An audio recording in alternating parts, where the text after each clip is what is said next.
Welcome, everyone, to the first Data Analytics Careers Summit. My name is Dustin, and I am so glad that you've joined us today. So we have a truly global audience today. We have folks coming from all over the world. It may be morning time, afternoon, evening, might be middle of the night, depending on where you're watching from. We are so glad that you have taken time to join us today. Brandy, my co-host, and I have spent months putting this event together, and we have put it together with the intention of helping folks understand how they can break into the field and move up in it. So we've pulled together a group of amazing speakers and panelists that are actually in the field right now to share their perspective with you on how they got into the field and how they have moved up in it. So super excited about that. It also wouldn't be the Data Careers Summit unless we shared some data points with you.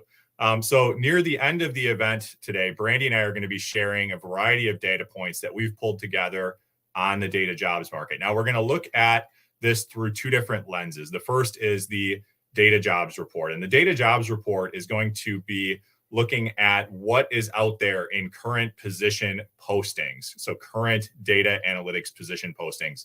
What's being asked for. So that's going to be the first lens that we're going to look at the data points through, and I'll walk that. Wendy is going to walk through the data, the results of the data jobs survey. So Brandy put out a survey to over 200 folks in the analytics field, asking them questions about how they got in, what roles they've held, what education level they have, things like that. And she is going to be presenting the findings from that.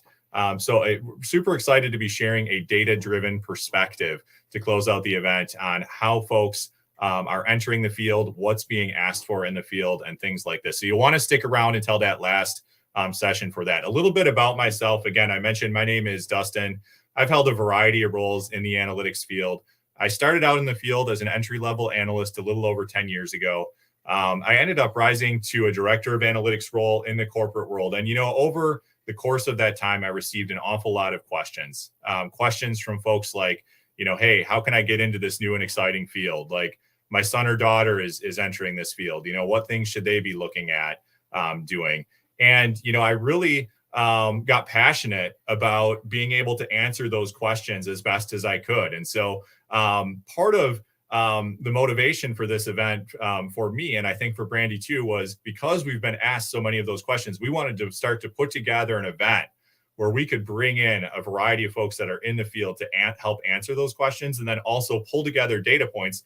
We're both analysts, but at heart, right? So we wanted to pull together data points to also show what the data says in terms of answering those questions. So that's a little bit of background on me and why this event is so important to me. Again, thank you to everyone for joining. I'm going to turn it over to my co-host, Brandy, now, who's going to give some opening remarks too, and also introduce a very, very special keynote speaker that I know we are all excited to hear from, myself included. Brandy, why don't I turn it over to you? Awesome. Thank you, Dustin. And hello, everyone. My name is Brandy. I'm currently a data analytics manager at an asset management firm.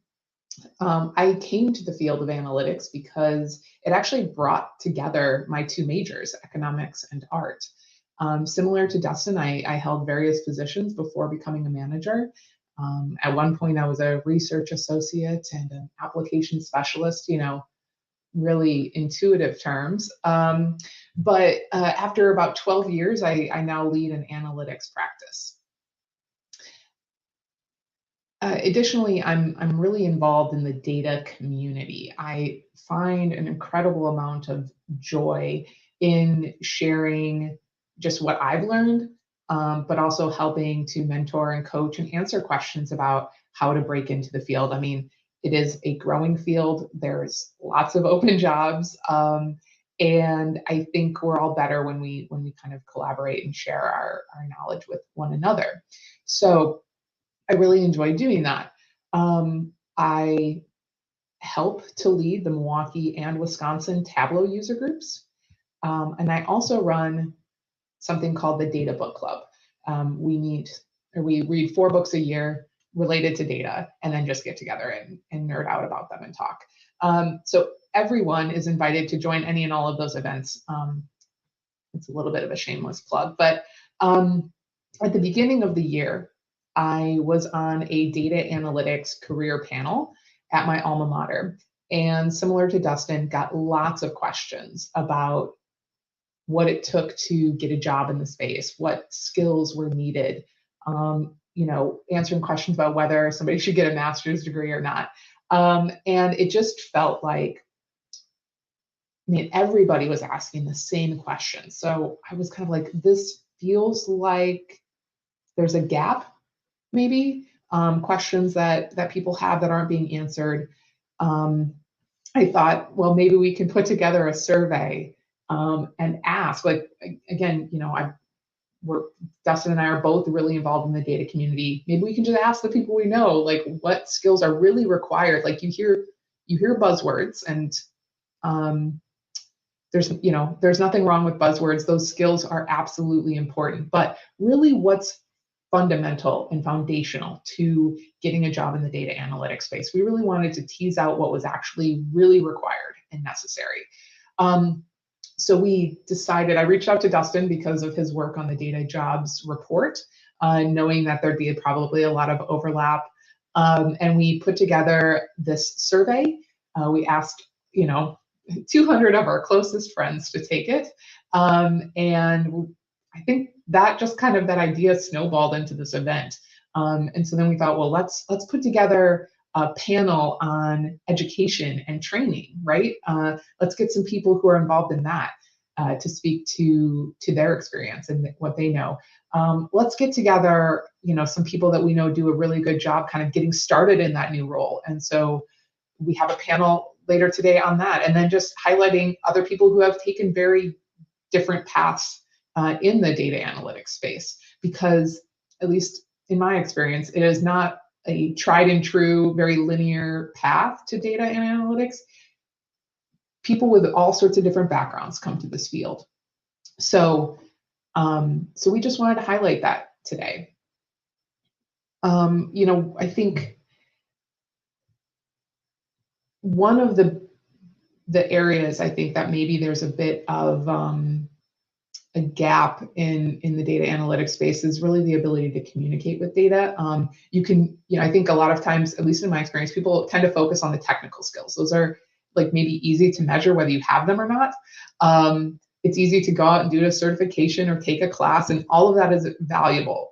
But you can do the most complex analysis, but until you can translate what you've learned, the insights that you've gotten from data, into something actionable or into something that allows people to better understand the data and make decisions from that, you can have the best technical skills in the world, but it might not be that helpful. So when we were talking about who we wanted to ask to come and speak to us today to open up this event, Cole Nussbaumer Knaflic seemed like the obvious choice. She's written 3 books on how to tell a story with data. One of them we actually just recently read in the Data Book Club. And they're just excellent books. I highly recommend them. And for example, her second book, she actually teaches you how to understand your audience, how to craft that message, and actionable insights on how to get better, how to hone this skill. And so, it is my honor to introduce Cole as our keynote speaker today. Hello. Thank you, Brandy and Dustin. Hello, everyone. I'm super excited to be here today. I'm Cole from Storytelling with Data, and I have a fun, practical, and short session for you today. So when you are interested in getting into or advancing your career in analytics, often people focus on developing the technical side, which is great, but I also strongly advise taking time to get good at how you show and tell your data. So let's kick things off with a story. I'm 6 years old. It is the Friday of the first week of school of the first grade, which marks the first time we're going to have show and tell. I get to school, I'm hanging up my things, and I see the new girl in our class, Rachel, showing a classmate what she's brought for show and tell that day. And it is this beautiful toy horse, right? The kind with the velvety texture that you just want to pet, has a long flaxen mane and tail. And I think to myself, wow, how lucky she is to have something like that. I can't wait to hear more about it. So we circle up, show and tell time comes, and we get to Rachel's turn, and she sort of curls into herself. She's looking at the floor. It's almost impossible to hear what she's saying. I can't even see the horse, really. I strain my ears to listen, but it's impossible. Even though I was really interested in what she was talking about, she couldn't keep my attention. Now, sadly, I see this exact same scenario play out in the adult world as well, where you may have awesome data. Maybe you've made a beautiful graph, but if you can't talk through that in a way that's going to capture and maintain your audience's attention, you're going to have some disappointed stakeholders, similar to me in that first grade classroom. So today I want to share 5 quick, pragmatic tips that are going to help you keep that from happening, both in terms of how you show and how you speak when communicating data. Start off with tip number 1, which is to edit your graph. So in the same way that we learn to edit our writing in school, we need to take an editing lens to our visual communications as well. When it comes to our graphs, that often means stripping out things that don't need to be there. We also want to make sure the grammar of our graphs is there, right? And this is things like titles and labels. Let's take a look at an example. There is some editing to be done here. Let me walk you quickly through my process. So I'm going to start off by taking away the graph border and the grid lines. Turn my attention next to the y-axis. I'm going to drop those trailing zeros that are unnecessary. Also add an axis title so my audience knows exactly what they're looking at. While we're focused on the top left, I'm also going to pull the title over there. We'll spend some more time with what that title says soon. Next, I'll look at my x-axis. I'm going to pull the years out into an axis title. Notice I also shifted the legend over to the side. Don't get too attached to that, though, because next I'm going to turn this graph from bars to lines, physically connect the points for my audience so they can see the trend over time. This also affords me the room to be able to label my data directly. We're not done yet. The next step is going to help us continue to refine, which is to form words. And this is actually one of the simplest things you can do to help yourself make better graphs for communicating to others. That is to take a bit of time to write some sentences about your graph, and then figure out how you might prioritize those things in terms of what you want to communicate to others. Let's take a look back at that graph. What observations might we make here? What sentences could we form about this data? There are a number of things we might highlight. Maybe I want to draw attention to the fact that the average test score was lowest in December. Or we might focus on the fact that test scores have improved over the latter part of the year. Perhaps there's something interesting about that high that they hit in June. Or I might draw attention to the fact that the range has decreased over the course of time. These are some of the observations. They're not all of them. But now with that in mind, we can really be smart about how we employ this next tip to focus our audience's attention. You saw a little bit of this already as I was cycling through my sentences, but with all of those in mind, I can now take a look at my graph and figure out what might I do to help my audience see those things faster, and which of those is most important. How can I create visual hierarchy that will help navigate my audience as they look at my data?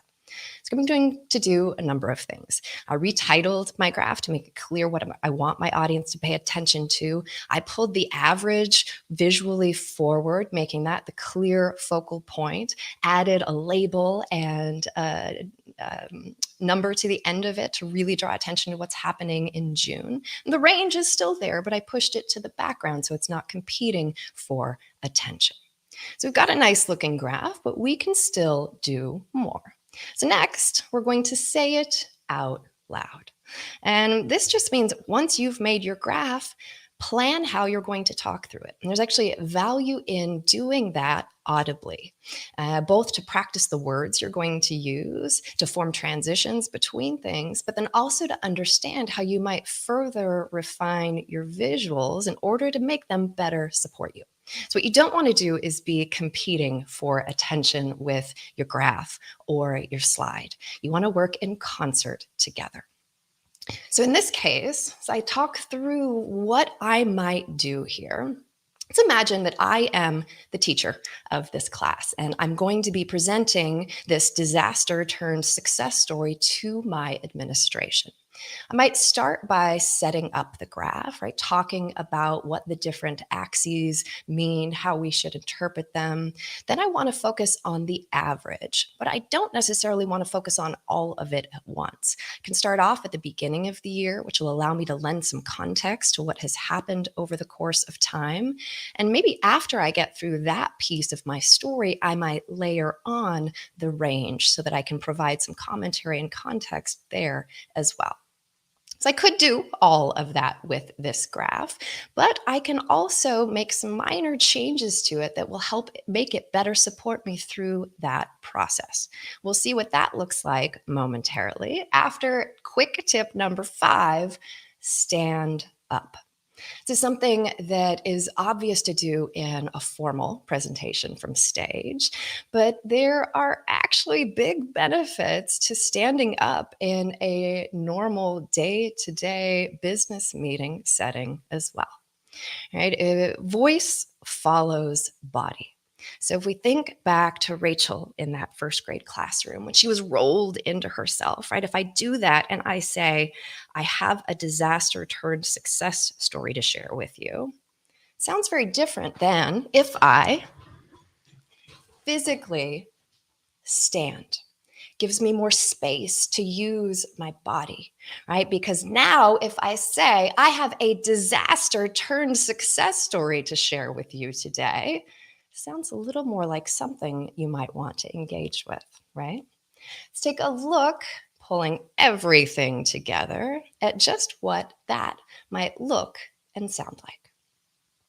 So today, I'm going to walk you through what test scores have looked like over the course of the past school year.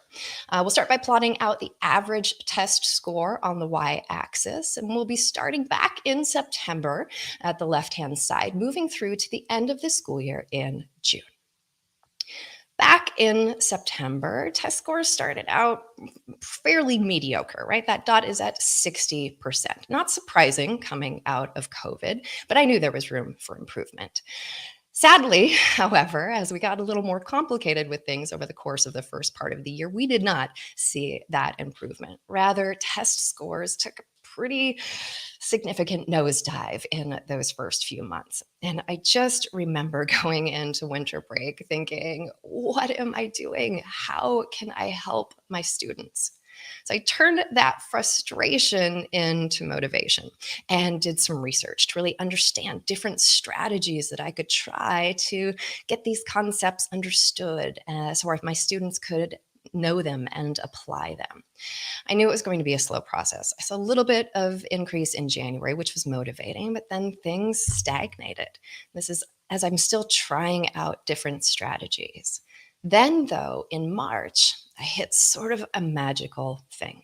I formed study groups with students. And I think the real magic here was mixing different ability levels, because what I found was that People were sharing their challenges and also their strategies. We saw immediate marked improvement, not only in the average that you see here, but in particular, the lower scoring students saw big increases, which we'll look at momentarily. This continued through the course of the rest of the year, all the way up to an 88% average test score in June, which I am thrilled about.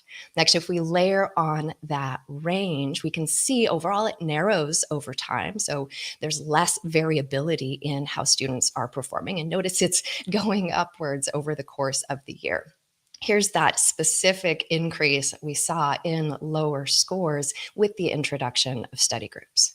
So I am so excited about this, not only for my own students going forward, because I absolutely plan to introduce study groups earlier in the year, in the coming year, but I also really would like to share this with other teachers so that we can together help more students.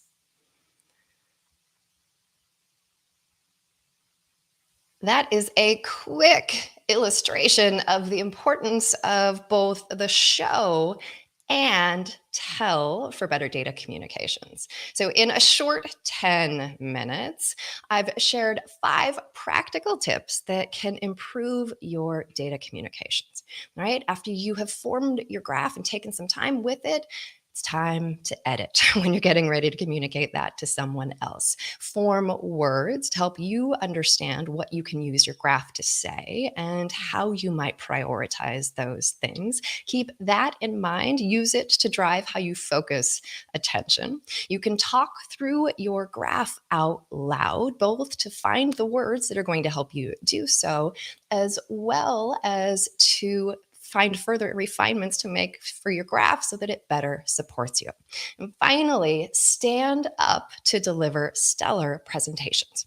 Speaking of which, I am very excited to share that my new book is coming in September. Storytelling with You focuses on the role that you play when communicating, whether data or really anything. It takes you through the full process of planning, creating, and delivering stellar content and a stellar presentation.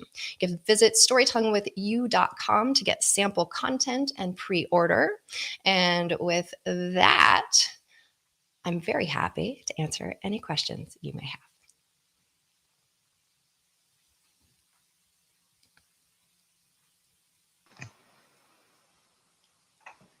Oh, you're muted, Dustin. Perfect.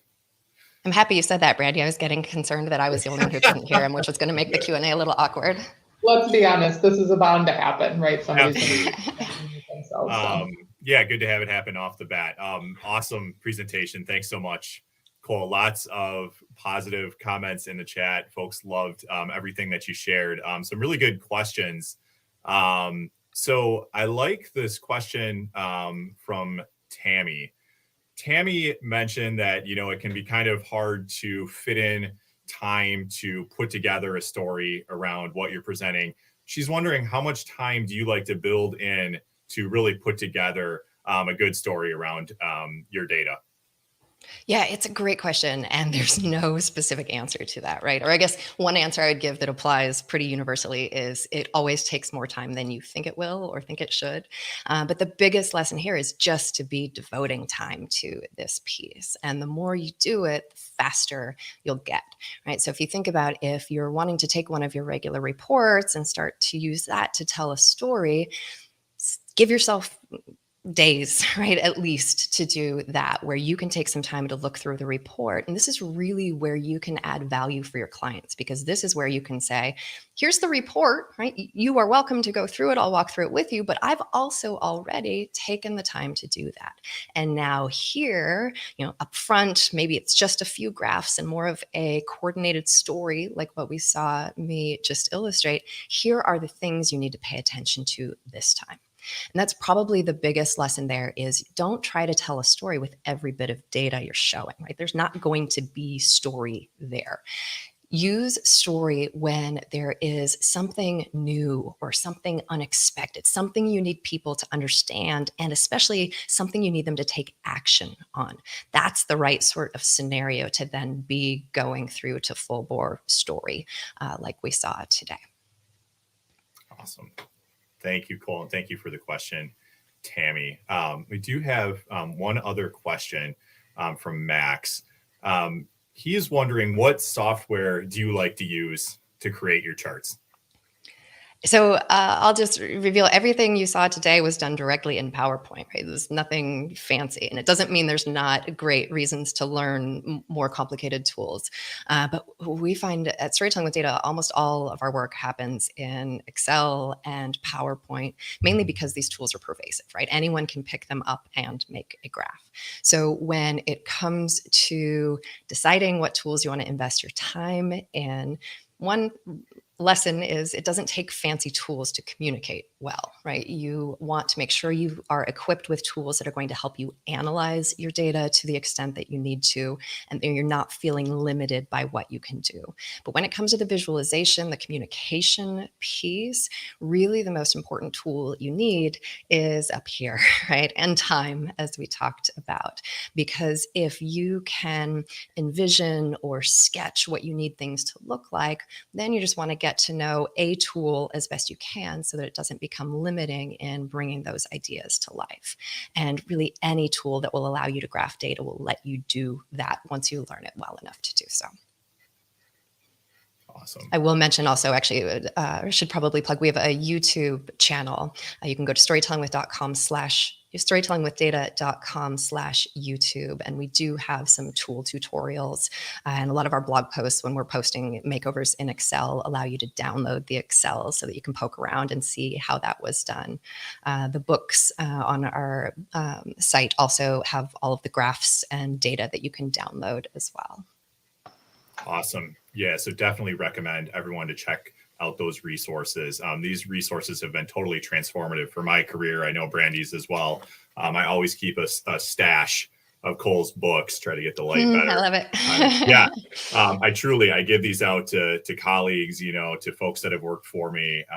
When folks ask me, hey, what should I do to move up? If they invite me to lunch or coffee, I try to bring an extra copy if I've got it and give that as a gift. So definitely recommend checking out her books that are out there, as well as pre-ordering her new book that's coming up, which she shared. Yeah. Brandy and I have both pre-ordered it.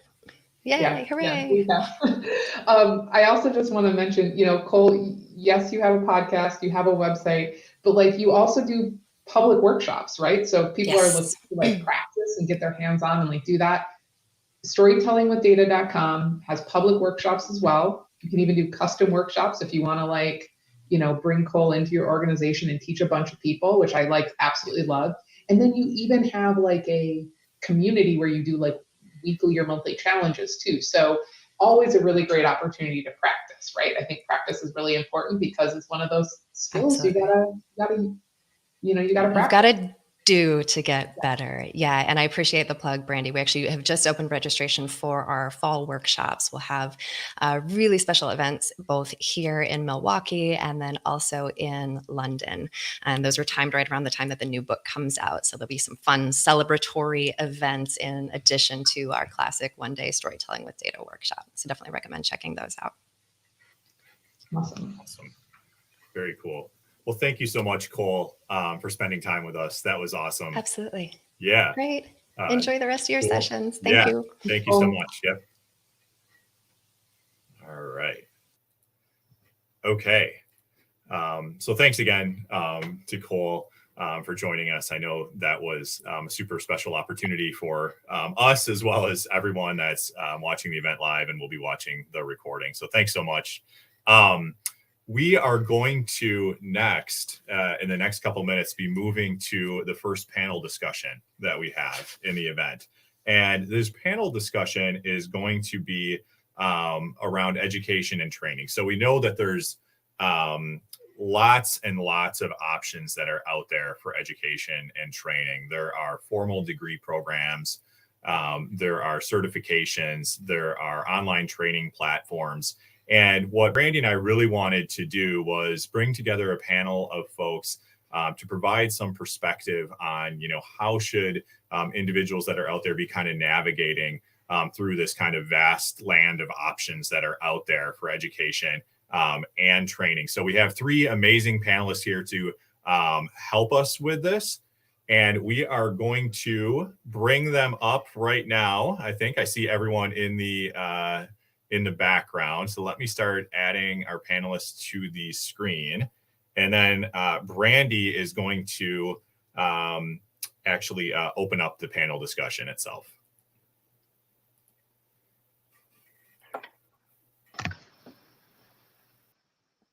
Awesome. Thanks, Dustin. And thank you all, panelists, for joining us today. It's really great to have you. And your generosity of your time is really heartwarming. So thank you all so much. Before we get started, I actually would just love for you all to take a moment to introduce yourself. And Jessica, if you're all right with it, I'd love to start with you. No worries. Hello, everyone. My name is Jessica Lyons. I am the Senior Program Manager for Tableau for Teaching, which is a Salesforce company.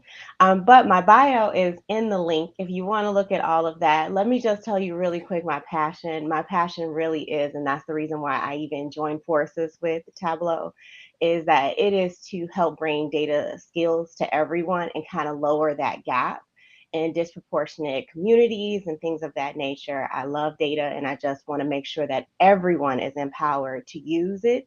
And they've always been using it to understand how they can bring it to the forefront to amplify their voices. Excellent. Thank you. E2, can you introduce yourself next? Hey, thank you, Brandy, and also to Dustin for having us here. So my name is Dr. Ito, and I'm an assistant professor at San Jose State University, specifically the Department of Marketing and Business Analytics. So I do echo what Jessica has stated, but then I think my own demographics is a little bit different. So I'm trying to bring all this data and analytical skills and stuff like that to students who are here in college pursuing a degree in either industrial engineering, business analytics, or data science. So Excellent. Thank you. And Kira, can you introduce yourself? Yeah, thanks for having me. So I have an interesting career path. I used to be a teacher, but now I lead an organization of data engineers, data governance, and analytics at Meta Reality Labs, which is Metaverse, Oculus, and Portal. We support manufacturing and supply chain, as well as customer operations teams for the entire consumer hardware value chain. Excellent. Thank you. I feel like all of those introductions are very such a condensed little snippet of what you all do and the experience you all bring. But it gives you just a taste, and I think I posted in the chat a link to where people can actually read your full bio that you sent us. So lots of other good background information about each of you out on our website. But let's dive right into some questions for you all. Jessica, the first one is for you. You work with teachers, right? With your Tableau for Teaching program. What kinds of questions are they asking, and how is Tableau supporting them? Well, I'll start with how Tableau is supporting, because that's the easier part. So how Tableau is supporting it under Tableau for Students and for Tableau for Teaching, we provide free licenses. So not only do you get the Tableau software for free, but then we also supply free resources. So again, the reason why I joined is I am the program manager, and what we've created is we're trying to create a community to get free resources. So data sets, assessments, syllabi, project-based learning. That's one of the big things too, is that project-based learning are some of the free resources. We have a curriculum person who helps design that. And then for the students, they have Tableau for Students, which again gives free resources. And then they have their student ambassadors who also work with different people throughout the world to help do workshops and things of that nature, kind of mentor. So we're all about community. If you've never heard of Tableau community, that's what it is. So we are a huge community. Now, some of the things that come up, what kind of questions are they asking? We get, and I actually see some of them, we usually get, do I have to have a degree? Or we get, what's the most valuable? Or the big thing is, what does industry want? what skills specifically does the industry want us to have? So those are just some of the big questions that we get. Thank you. Yeah, I just love that work that you're doing to kind of bridge the gap between, you know, what's being taught in you know, schools, and then, you know, what the industry really is kind of looking for, and trying to bridge that gap between the two. I think that's wonderful. Kira, you know, you mentioned you kind of have a unique career path with your education background and now working at Meta, and then but in between there, you founded Girls in Data. So why did you decide to target young girls and introduce them to data? Yeah, a couple of things. First, Girls Plus Data is a nonprofit. We have been a recipient of the Tableau for Teaching program, which is amazing. The licensing was very helpful in the curriculum, so I just want to give like a plug for that program. And as far as your question, Brandy, so it was really unintentional the way that Girls Plus Data happened. It was intended to be an after-school program in the local community. I'm from Milwaukee, and now I live in the Bay Area, but just found a school that was interested in providing an after-school program, and thought, I looked around, and my employer, I was surrounded by people that I would assume identify as men, but I was really the only person that on my project teams often that was a woman. And with all of the push for STEM and computer science, it just felt like the students that were also enrolled in those programs were predominantly boys, if you will. And so ultimately Girls Plus Data was just intended to be what I considered like a safe space for young women to learn about careers outside of computer science, still though in STEM. And it just happened to very quickly find a product market fit. And some of the feedback that we received was that they liked having a safe space, and that oftentimes the workshops and the educational programs that they attended were heavily populated by boys, and they didn't feel as comfortable being themselves or learning. And so we continued on that journey, and it became very popular to have that space. Yeah, that's just wonderful. And I, Jessica and I are sitting here nodding because I'm sure we've all experienced that. So so thank you for doing that, recognizing that need and making that space. You're a professor. What advice are you giving students to help them prepare for entering the workforce post-graduation? Thank you for that question, Brandy. So I think I'm basically giving them 3 different types of advices, depending on the kind of questions they ask me, right? But one of the advice would center about them exposing themselves to opportunity to learn maybe new skills or how to use some new softwares and things like that. And listening to Kira and Jessica talk about Tableau, right? That's one software I always tell them to learn, right? Because it helps them with data visualization and things like that. And also Cole, who talked about the Microsoft Office suites, right? Which she often use Excel and PowerPoint. Those are also very good tools that I ask them, hey, you've got to learn how to use this tools, because in the workplace, these are the frequent tools you would find yourself using from day to day. And then when you want to go a little bit advanced, then I start looking at them learning R, Python, SQL, and all those different things. And then although here at SGSU, we do have classes, right, that they can take, which is part of their curriculum, and it could appear on their transcript and stuff like that, to have them learn these classes, right, all those like 14, 16 weeks and stuff like that. But sometimes we have like programs on LinkedIn Learning or Coursera and stuff like that, which they can go to learn, because I have some of them either email or text me during the summer, and they're like, hey, professor, I'm just at home. I don't have a job or something. What do you think I can do? Right? I can't start telling them that go enroll for a class at SGSU, but I'm like, go join a short course on LinkedIn or Coursera to kind of improve your skills on this software. And then finally, what I try to do for them is, once I see that they are well versed in some of this software, right, then I go into, okay, let me see your resume. Are you confident to start maybe applying for an internship or a full-time job. And then I work with some people over at Career Services who help these students kind of prepare their resume and stuff like that, and kind of prep them for interviews with um, recruiters and stuff like that. So, yeah. That's excellent. Yeah.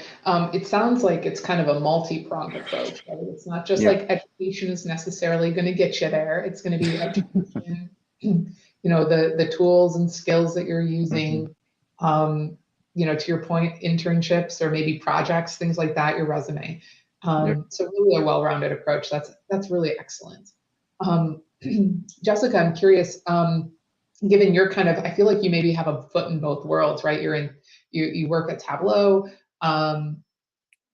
you're obviously you've got contacts and people, you're thinking about industry and how Tableau is actually being used, but you also have this foot in the academic world, right? Your background's an academic researcher, you're working with the Tableau for Teaching and Tableau for Students programs.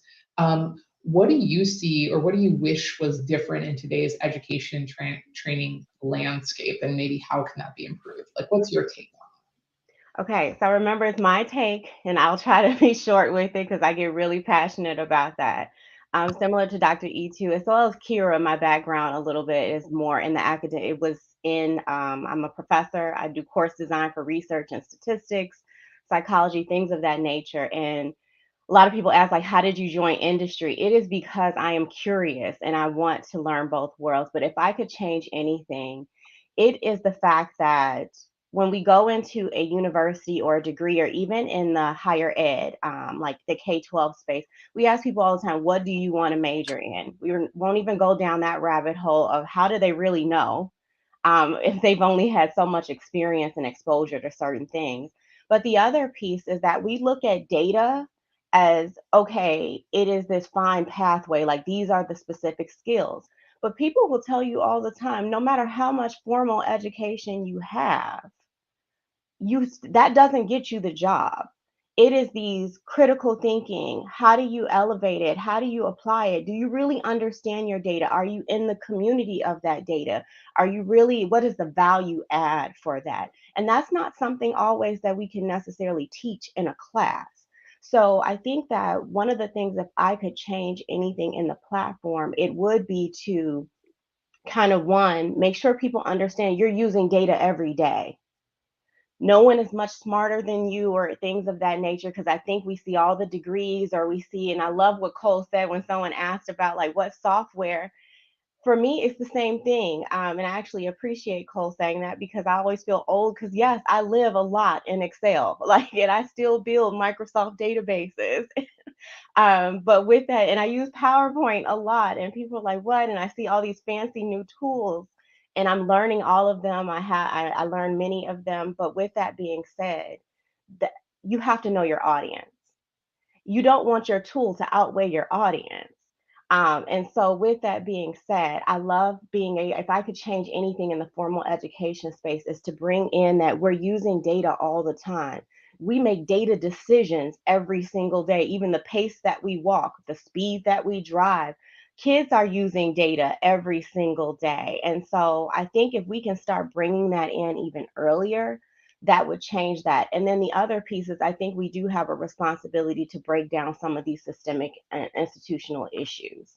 So I think that not only is it up to the population, the people, but I think also the institutions are responsible for some of this as well. So I think that we need to start talking about the language. We need to talk about who gets accepted into these programs. We need to talk about the value add of those programs, as well as industry. That sometimes industry may need to look at the resumes. And I love what Dr. Itu said, that a student is looking at their resume and they start feeling that imposter syndrome, because now every industry has a certificate program plus degree. So for me, it's like, how do I compete if everyone is getting these long resumes? But I think also industry, like I said, your formal education isn't your only spot. So giving people the opportunity, the chance. Maybe I have a little bit too much hubris on me, but I'm like, I can bring anybody. Like, if you bring them on, I will teach them. That's not, if you're passionate, if this is what you want to do, I can teach you. And then we can add on all of the other schooling and the certificates if that's your passion. But again, I told you I get excited. I would love to hear from Dr. Itu and Kira on their thoughts on it as well. Yeah, thank you. Thank you for that. I mean, I completely agree. I feel like as a hiring manager, you bring people in and Tableau is easy to learn. I can teach you that, right? It's the curiosity, the ability to kind of have critical thinking skills and ask good questions. That part's actually sometimes harder to teach. Kira, I'm curious what your thoughts are on the kind of education and training landscape. Yeah, I think, well, specifically, I would say within the context of Girls Plus Data, Jessica said a lot of things that really resonated with me. I think the first thing is not teaching specifically the tools. The second thing is, originally when we launched Girls Plus Data, it was focused much more on learning data and doing analysis, which is very important. But as Girls Plus Data evolved over the years, we actually shifted to be more well-rounded and provide different opportunities, not just in analytics or storytelling, but also we started developing curriculum on data privacy, data ethics, and really teaching about how we are part of this world where literally everything we do generates data, and how do we become really good, really responsible and aware digital citizens, and then teaching them what, I guess, teaching them through case studies or hands-on learning how their data is used in the world, right? So teaching them through machine learning modeling, teaching them through SQL, teaching them through dashboarding and storytelling, and really hands-on projects that you might ask if you were in a business role. Awesome. Thank you. Thank you for that insight. And Dr. Itu, do you want to chime in with your thoughts? No worries, Brandy. I think Kara and Jessica have given really beautiful comments on what we could do to change that space. But I think one thing that is being done here at San Jose State University is to add a leadership piece to all of the data analytics, data programming, and data science and stuff like that. Because these students, yes, we're molding them and we're building them, or these individuals, we're molding and building them to become maybe better data analysts in order to solve some of the societal issues. But we have to be cognizant of the fact that some of these individuals would find themselves in leadership roles, right? And when you find yourself there, can you manage a team? Can you work in a group, right? So we're also putting that leadership piece to it, because oftentimes I have some friends of mine who maybe just meet for some tea or coffee and stuff like that, and they be complaining about their data manager and all those different stuff like that, because he or she probably doesn't know how to manage them or doesn't have a leadership skill and stuff like that. So we're now trying to imbibe some of those leadership skills or qualities as we build these students through machine learning, as Kira has mentioned, Tableau, as Jessica has mentioned, and all those different things, because sometimes you find yourself in that leadership space, or you get that leadership opportunity. So we have to teach them different leadership courses over here. So I think that's the little piece I would add. Yeah, that's really great. I mean, that's a perspective I hadn't even thought of as part of the education and training landscape. But you're right. I mean, you can have an amazing team of analysts, data analysts, but unless you have somebody, kind of leading them or directing that analytic strategy or data strategy, it can sometimes be ineffective, right? Yeah. Effectively. So Yep. That's really great.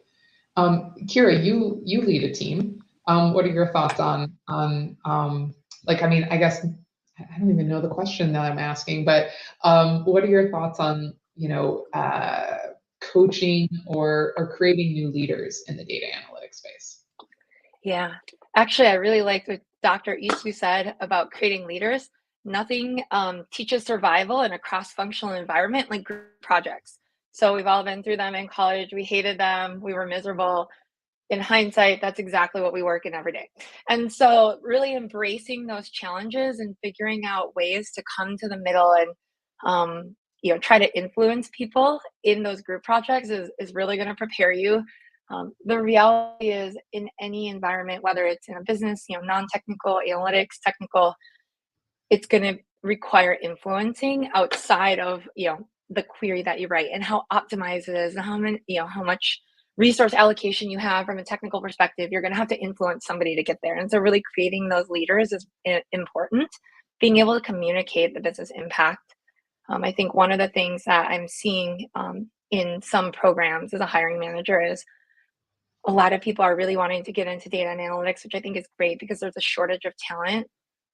The programs are not always preparing people for what the business needs from a data and analytics perspective. And so we get these really strong candidates that know these tools, that have got this really great hands-on technical experience, but not really quite sure how to communicate how that's going to help my business stakeholders, right? And so I tend to tell people, if you're going to go into a program, looking at what are the opportunities that it provides you to do practical real world projects, and then be able to communicate the value of the work that you did to solve that actual business problem. I think that's really helpful and something I'd like to see more in these programs.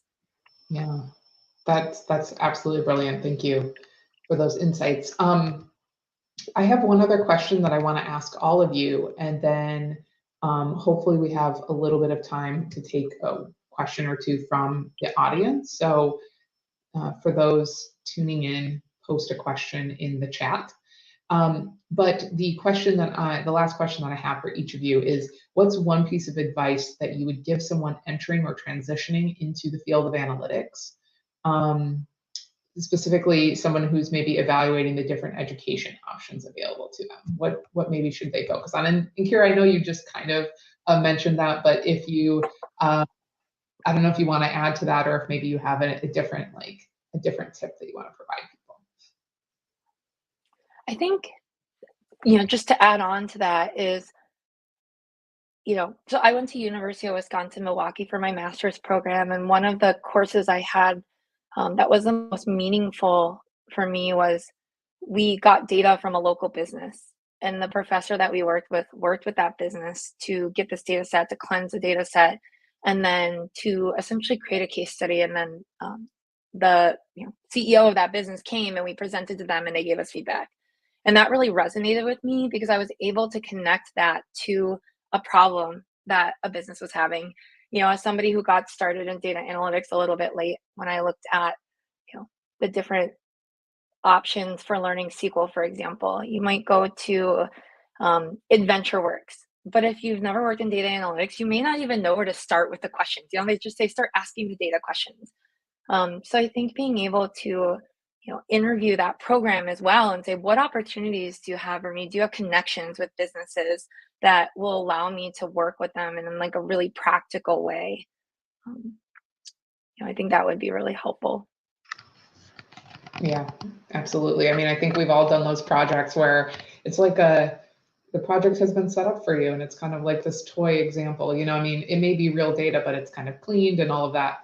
Reality is much different, right? So I love that practical, real world, working with an actual, business in the industry. I think that's brilliant. Jessica, what are your thoughts? It would literally be just to mimic kind of what Kira said, and just to re-articulate it a little bit differently, is that 100% as a professor, as a course designer, we have to understand the setup of of that course. You literally have between sometimes 6 weeks to 16 weeks. It is very structured. There's different like accreditation objectives sometimes depending on the university. So kind of what Kira said is not only asking the professor, but also finding your passion and going there. Literally, one of the things that I've done since very early is I go out in the community and I volunteer, right? So Dr. Itu said that he has students in the summer, like I'm not doing anything. Okay, yes, I don't have a job. That's fine, but I will go someplace like a homeless shelter. They have tons of data. Can I help? What are your research questions? What are you trying to learn? What's the value add? And kind of doing that hands-on experience. And network. I'm very big on brain buddies. Finding people to like that you can just talk to and just learn, and then learn who they learn, and just just keep networking in that way. I would say that that is how you can evaluate your education options. As far as certification programs, there's tons of them, but I would say find your passion first.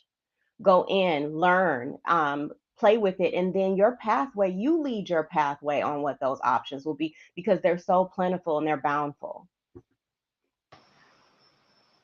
Awesome. Thank you. And Dr. Itu?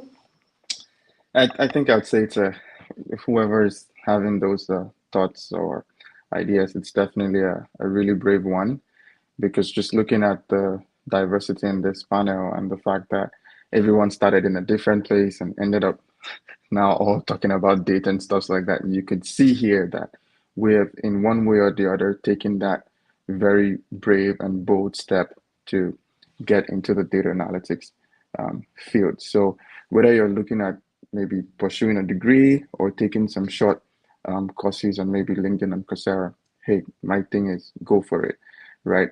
But then also know that the space where you can apply this skill is enormous, right? I have a first degree in civil engineering, right? I could do the data analytics stuff and take it and go apply it back in civil engineering where I have my degree, because there are very few people who are civil engineers and data scientists or data analysts at the same time. So it's a bold step that you have taken, but then think of the space where you can apply this new skill that you have found.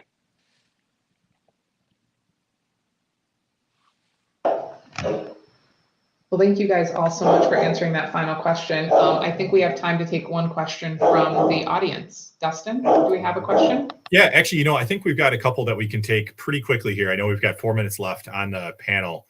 And Brandy, if you need to take a step aside, that's fine too. But some good questions came in. There were a lot of questions about internships in the chat and kind of transitioning from a program, be it a boot camp, certification, formal education program, to an internship. Diane had a question, on, hey, how can you guys help me land an internship? So kind of open-ended. What would your recommendation be for someone that is looking to transition from a program that they're in to an internship or entry level role?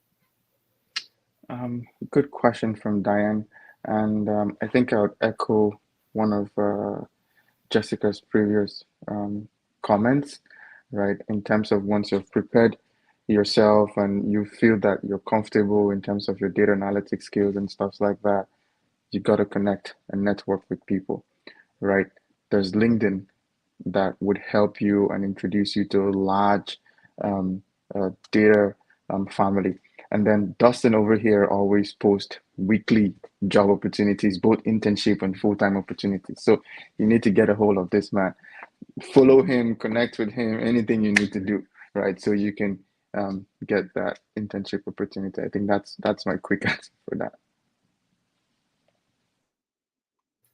Okay, perfect. Thanks so much, E2, for taking that question. And if anyone has any ideas on this too, that's in the chat. I know we've got about 350 people live on the event right now. So, definitely feel free to chime in. I mean, this is all about learning from each other, so if you folks in the chat have ideas on how to do this, please, by all means, enter those in the comments, and let's help one another here.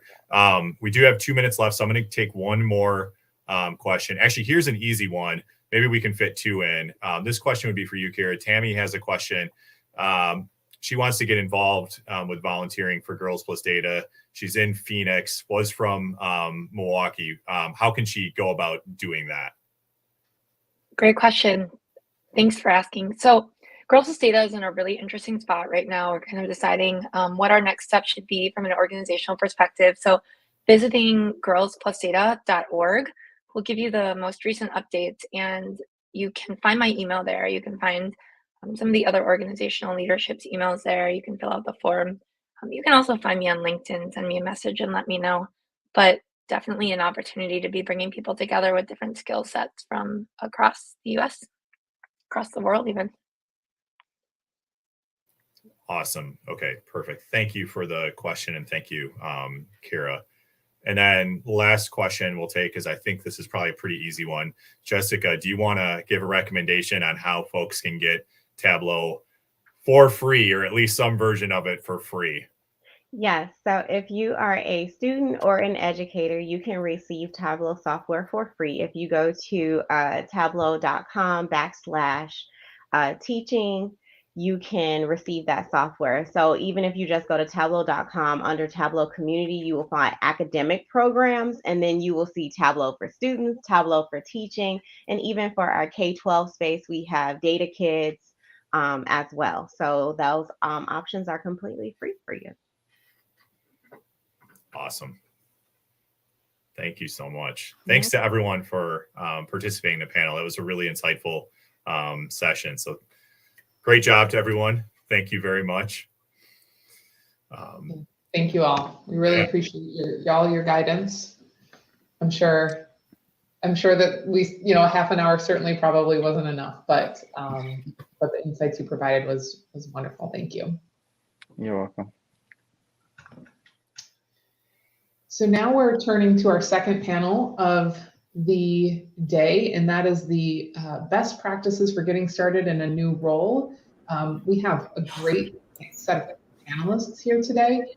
I'm particularly really excited about this because once you do land that job, whatever your educational background is, right, you then need to be effective in your role. And the first 6 months, I think, of any job can sometimes be a struggle to learn the company, learn the industry, learn the tool set that company uses.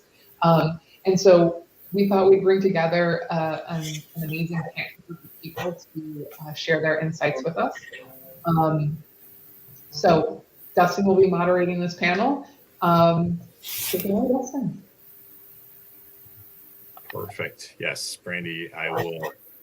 We want your insights, but I'm gonna remove you from the screen just for a moment here. Okay, cool. So yes, welcome to the session on best practices for getting started in an analytics role. Super excited, like Brandy said, about the panelists that we have here to share their perspective with you on this. I want to just kick this off with inviting each of the panelists to give a quick introduction before we get into some of the questions that we have. Avery, could we start with you?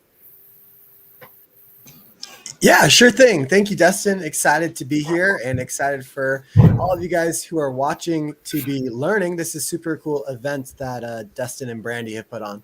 So my name is Avery Smith. I'm a data scientist. I currently spend most of my time running a data science education program called Data Career Jumpstart, where I help basically working professionals break into the data field as either a data analyst or a data scientist. But I also do consulting and contracting on the side, and I also help teach at MIT. So really passionate about all things data. I guess one of the fun things I'm doing right now is I'm trying to build 30 data science projects in 30 days on my YouTube. So that's been most of my time is doing that. But happy to be here and stoked to be with you guys. That's awesome. Yeah, building, 30 projects in 30 days. That's really impressive. And look forward to hearing more about your approach to building projects. So let's go around here. Sal, you're the next one on my screen. Could you just give a quick introduction? Yeah, absolutely. Sal Fidel. I'm probably not as exciting as Avery, but I didn't do 30 projects in 30 days. So, but I try my best. So, principal consultant at Continuous Technologies. I also lead our business intelligence data science. I have a data science background, and then I've worked in multiple different areas where healthcare, financial services, and manufacturing. Also build different types of projects in R, Python, Tableau, Ultrix, SQL. So I know a ton of tools. So I feel like I've gone around the block a little bit with it. Awesome. Perfect. Thanks, Sal. And then Sherry, would you mind introducing yourself too? Yep. So I'm Sherry Creel, and I'm currently the Director of Market Insights and Analytics at Masterlock. So I manage both our revenue growth management team, which looks at a lot of data to make decisions to help us grow more profitably. And then I also manage our market insights and market research team. Also, again, very data heavy, trying to understand our voice of customer and how we better tailor our products to fit our consumer needs. Before that, I held various roles in the retail industry at both Kohl's and Bon-Ton and buying and planning, and then actually started my career at Master Lock as a demand planner. So most recent, I've only really technically been in the analytics field for like 2 years, but I've finally kind of moved myself over there. That's awesome. And, perspective like yours, where you're a director of analytics now, but you've kind of had a variety of different roles and transitioned into the, analytics field. This is the exact reason why we're having the event today, is to hear perspectives just like that. So let's go ahead and get started with some of the questions that we have. And I want to also encourage folks in the chat to ask questions of the panel. The panel can take probably 1 or 2 questions at the end. So just like you did for the last session and for Cole, please do type your questions directly into the chat. We'll keep an eye on them, and then we'll take 1 or 2 at the end. So Sal, you work for a large consulting firm, Continuous Technologies.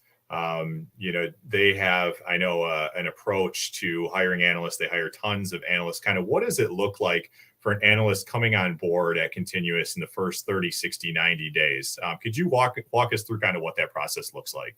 Yeah, absolutely. So part of our hiring process, like our onboarding starts with our hiring process. So one of the main things that we look at is like curiosity. I believe that's like one of the most important things that a person can have in this industry is the curiosity. Go out and ask those questions. Another part is continuous learning. So they have to be willing to go out and possibly learn new technologies, learn about new industries, and really dive into that. And then also have the communication skills. So how do you tell the story with data is extremely important. So when we're looking at onboarding anybody, those are the first things that we look for.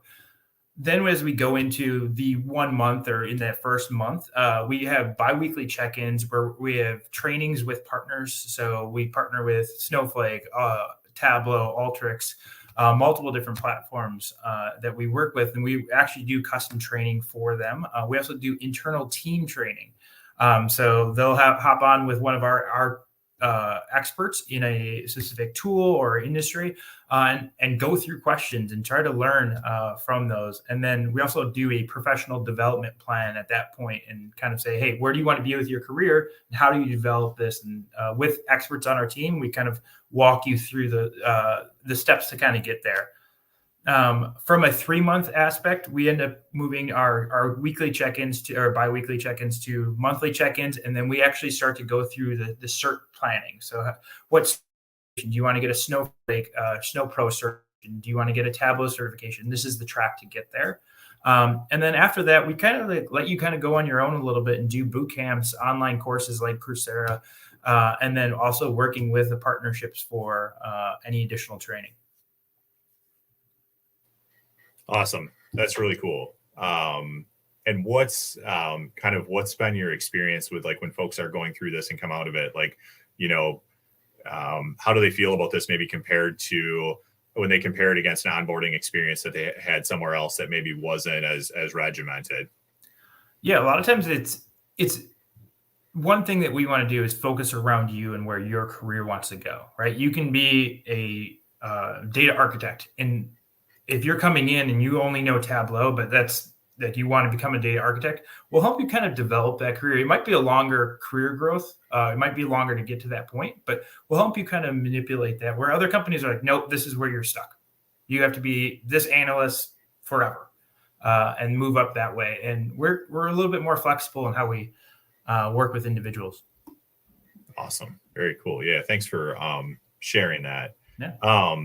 So kind of going along the same theme here, but from the other side of things, from the perspective of an individual coming into a role, Sherry, what do you think from your perspective is the first thing that someone should do or focus on when they get into a new analyst role? Yeah, so I actually had someone new just join my team recently, and we spent his whole first 2 weeks just networking and introducing him to the right people in the organization that can help him answer the questions that he needs to have answered and get the data. So obviously the data is important, but your relationships and who's using the data, how it's being used, how decisions are being made, and collaborating with others is really the most important aspect. Nothing is ever done individually. It's always kind of with a team. So you need to, who your team members are going to be.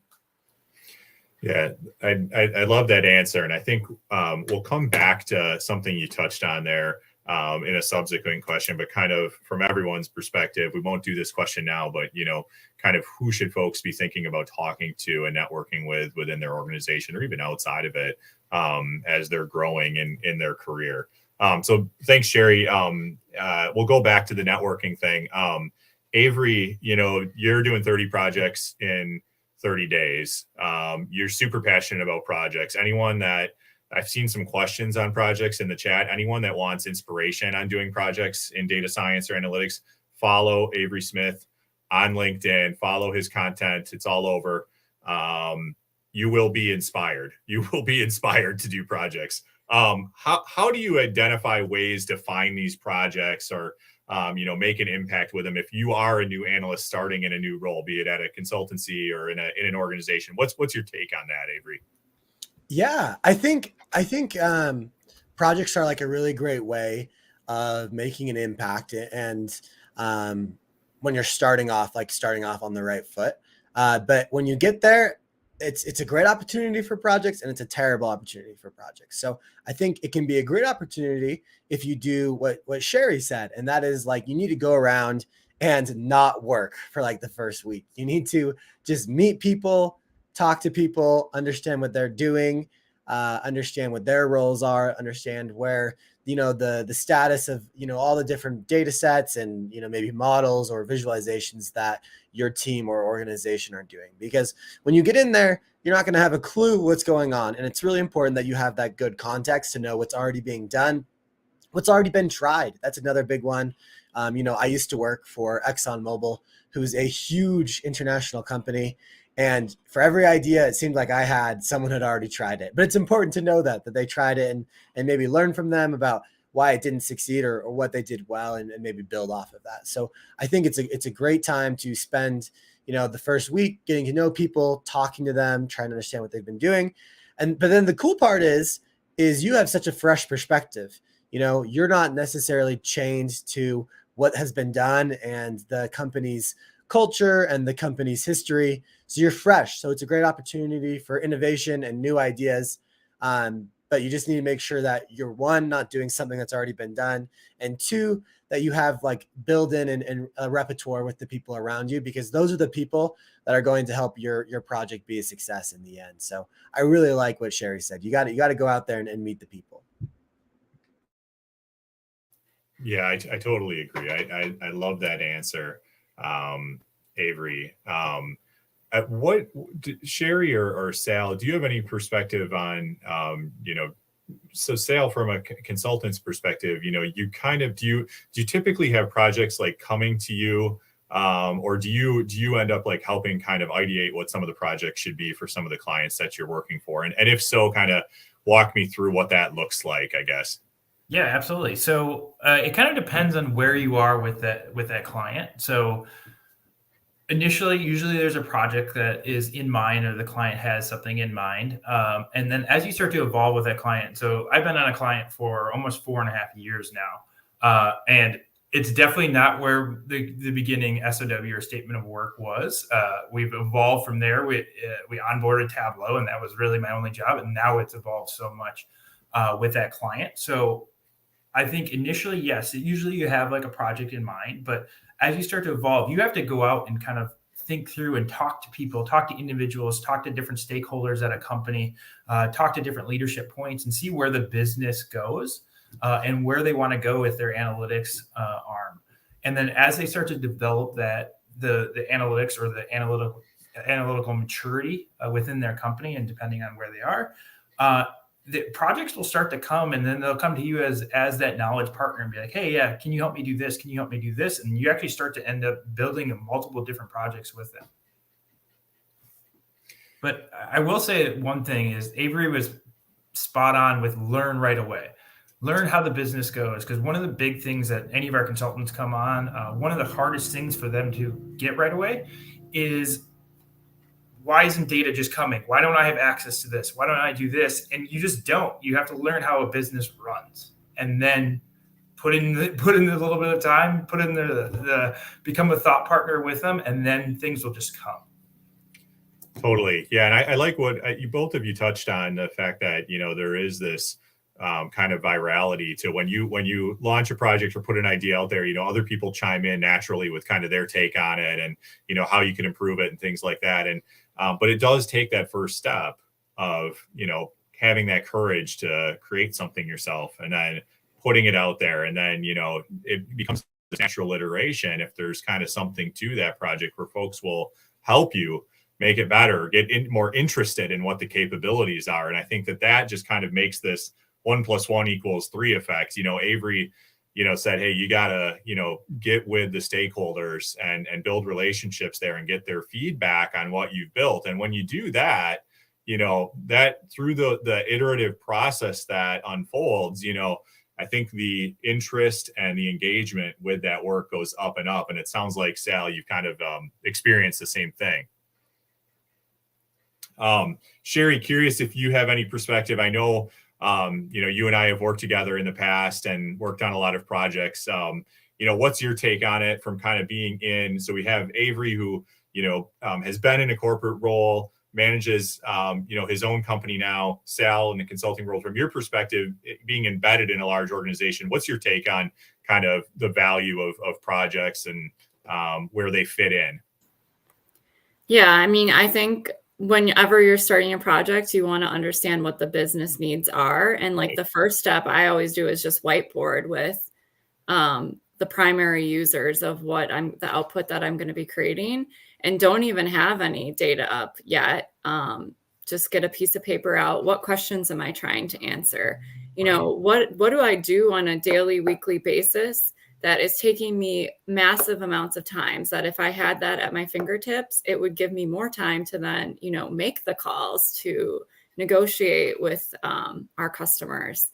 So I always try to focus first on, I work mostly with the sales team initially, but what are their needs? What will make their lives easier? What are they looking for before I even have the data in front of me? And then from there, I look to see, okay, what data do we have that could answer these questions and make life easier? And what data do we not have that maybe we need to cultivate better and provide for them? For sure. Yeah. And I love the concept of starting with that whiteboarding session, where you're talking about what are the outcomes first, and what, if we forget about the technology, like what is it that we would really want? And then kind of working backwards to make that happen. From my perspective, that's where, the rubber meets the road in terms of adding the most value. If you can successfully kind of work the project development backwards like that, where you start with that session, like you mentioned. Yeah. And then I always try to pull themes out. So I'll start, what are the general themes that keep coming out? Okay, this is one theme. This is another. Right. Now I kind of know how to build my dashboard and to display the data. Totally. Yeah, no, that's awesome. Great perspectives from everyone on the value of projects. I'm a huge advocate. You can probably tell for stepping out and finding those projects and just dipping your toe in the water and taking a try at it. Usually what I found is that very few people in the organization are thinking about whatever project it is that you have in mind. Most folks, are pretty darn busy and they don't maybe have the technical skills to make something like an analytics project come to life that can add value to the business. So don't assume that someone else will do it. Take the step out there and try it yourself. So we talked about networking earlier and the value of doing that. Let's talk about doing that internally in an organization. What's your perspective on who you should be talking to if you're going into a new role? Who should you be talking to? Who should you be building relationships? What's that 1 or 2 things that someone should be thinking about in terms of networking? Maybe Sherry, we can start. Maybe we'll go the opposite direction. Start with you if you're okay with that.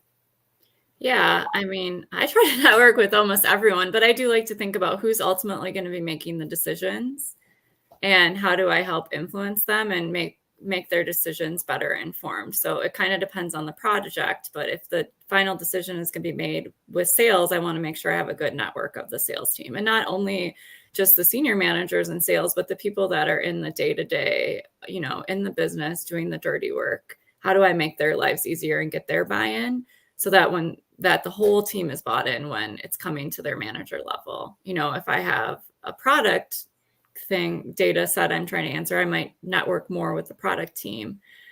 Personally, I'm in revenue growth management, so I'm always networking with, sales and finance, but I think you just have to think about like who is this mostly impacting, and that's who you want to network with first. Awesome. Yep. Nope. I totally agree with what you said. Sal, you're the next one kind of down if I go clockwise here on my screen. What's your take on networking? Yeah, absolutely. I mean, I'm going to echo everything Sherry said about networking with everybody. However, where I would focus a lot of times for me is, especially if you're in business intelligence or on the data science side, you kind of sit in this pseudo IT business world. So make sure that you're networking with both those groups, with the business team, but also networking with the IT, because they get things done for you and you have to work with them to kind of pull things through. So I make sure that you're kind of communicating with both sides. And a lot of times they are a little bit, in certain companies, a little bit more disjointed. Yeah, I would 100% agree with that. I didn't mention that, but I talk with our IT team like constantly. Like I could call any of them up. And so yes, it's very, very important. Yeah, perfect. And also I did notice one comment did just say, do you hear background noise as well? I did, but it went away. So if people are still hearing it, let us know in the comments, but it did go away on my end. And Avery, from your perspective, I have to imagine you've done quite a bit of networking yourself. Kind of what recommendation would you have for folks, entering the field and are looking to make contacts with the right folks? Yeah, I think what Sherry and Sal said pretty much covers it. I will add like maybe one unique twist that I've experienced in my career. And that is LinkedIn. I'm a big believer in LinkedIn. Hopefully I'm connected with many of you guys who are watching. And you think that LinkedIn is for connecting to people around the world or different companies. But one thing that I have actually realized is the people, I mean, you guys can go try this. If you ever posted on LinkedIn, you can go into your posts analytics. And one of the things that LinkedIn gives you is how many views from like different companies that your post got. And I almost guarantee you that most of your views, or at least in the top 5, are probably from within your own company. And so actually posting on LinkedIn can be a great way to network internally inside of a company. It worked really well for me at ExxonMobil. Now keep in mind, ExxonMobil is one of the biggest companies in the world. So it might've worked a little bit bigger or a little bit better there. But basically I'd make posts about what I was doing at work or what I was learning outside of work or how it applied to work. And a bunch of people inside of my company at ExxonMobil started seeing it. They'd start Skype, I guess is what we used back then, and say, hey, I saw you're doing this. Tell me more about this. And just all these random people that I would never have met if I had, maybe gone person to person at my company. But like all these people were interested in me or what my team was doing and stuff like that. And so I'm a really big believer that actually posting on LinkedIn or even commenting on LinkedIn can lead to networking internally inside of your company. So there's an extra tip that maybe you didn't think about before. Yeah, I love that advice, Avery. And I think of almost, LinkedIn as, it's people oftentimes think of it as, you're posting stuff and folks outside your company are going to see it. But, really, it can plant a seed. It can serve 2 purposes, right? You write about what you're interested in and things you would do and things you would recommend. And people outside of your company can see that, but then also it's kind of like Inception, if you've seen that movie. It's like it plants that seed of, oh, yeah, that's interesting. That's a good idea. And also, gosh, it was Avery that made this point. And gosh, he's at our company and maybe I could talk with him about doing something like that. And then that's a catalyst, for maybe moving a project along internally where it might have actually, if you hadn't done that, it might have taken months, years, whatever, to maybe talk to the right people to get that project going. But this is a way where you can kind of sometimes get that instant catalyst initiated. So I love that recommendation. And also, Avery is a master at LinkedIn. If anyone is not following him, I think there's very few people on earth at this point that are not. But if you're not, definitely go and follow him. I want to, we got 7 minutes left in the panel, and I want to try to take at least 1 or 2 questions, but I'm going to ask one final question here. What would be the one recommendation, if you can make just one, what would be the one recommendation that you would make to someone that is starting their first position? I guess I can go first, and I apologize. That noise, my neighbor just decided to cut the lawn just perfectly right now, so course, it's probably the background noise. One thing that I tell all of our consultants going in, and I think I've wrote on a blog before, is you don't need to know everything. You get into a situation, ask the questions, start networking with the team, start understanding the business, but you don't need to know everything. You don't have to know how to build a neural net. Like, you don't have to build like a major project for them. Just start thinking through and like asking questions as you go through. Yep, love it. Sherry, how about from your perspective? Yeah, I think just be curious. Like you said, ask questions, be curious, dig into things that maybe no one's ever dug into before. You know, if someone asks you to do something, do it, but then also add your own spin on it and add a little bit more to the project. Answer some questions that weren't asked. Don't always just do like black and white. This is what I was asked and I'm going to deliver exactly that. Like, what more can you deliver and what more value can you add that maybe no one was even thinking about? Yeah. So yeah. No, that's great. Great advice. Thanks, Sherry. And then Avery, what do you think about this? What's the one thing you'd recommend? I think it's to remember this, that the people you meet and the relationships you make in the first week will probably be more important than any code you write or any data visualization that you make within the first week. So I'd prioritize that over technical work. That's awesome. Great advice from everyone. Thank you so much for sharing these awesome perspectives. A lot of good comments in the chat. Folks are finding this really helpful. So thank you. Couple questions. Actually, I want to take this first one. I wanted to be sure that we touched on this one. So for those on the panel here that are in leadership roles, which I think you could consider everyone on the panel to be a leader in data, how did you make the transition from an individual contributor role or developer to a people leader? And even if you're not managing a team, today, how did you transition into being a leader even as an individual? You could think about it that way. How did you market yourself? So I love that last piece. Maybe we could focus on that. How did you market yourself and kind of make that leap? I can start because my career path was not in data for a very long time, and I moved over just recently. So when I started the company, I knew that I was very into analytics. I knew that eventually that was a focus for the company, and I started kind of branding myself as the analytics person. So if a project came up and it fit that brand, I jumped on it to be the lead. If another project came up that was like, this is more like supply chain or a little bit different focus, I let someone else take the lead on that project. I really focused on what would bring me to where I wanted to be. And that really moved me from a different role into an analytics role. And then to move from an analytics role to a leadership role, how I did that is really focusing on the relationships and the storytelling. Once I stopped obsessing about the data being perfect and everyone agreeing with my answers, and I've convinced every single person about every single thing. Once I started trying to achieve progress and focus on the relationships and the collaboration and the storytelling, that's really when everything started evolving for me. Awesome. I love that story. Thank you for sharing that. Sal, could we move to you next? Yeah, absolutely. So I am in a leadership role at Continuous, so kind of being that role, and then I also feel like I'm a leader within the technology world as well. But overall, one of the biggest things that I did was I was an evangelist for myself. Right? I went out and I was outspoken about how I think data should be moved, how we think we should run an organization with the people, and how to be an advocate for those people. And then as we go through it, like with a client, I was an evangelist for myself and certain solutions, right? And so making sure that I'm outspoken enough and communicative enough to make sure that they start to get my opinion and understand where I'm coming from a lot of things. Awesome. Very cool. And then Avery, what do you think? So I think I probably have a unique perspective on this because I've never been in any real leadership roles, to be honest. So I worked only in corporate for about 2 years. So I quit my day job, I guess, when I was like 25 or 24.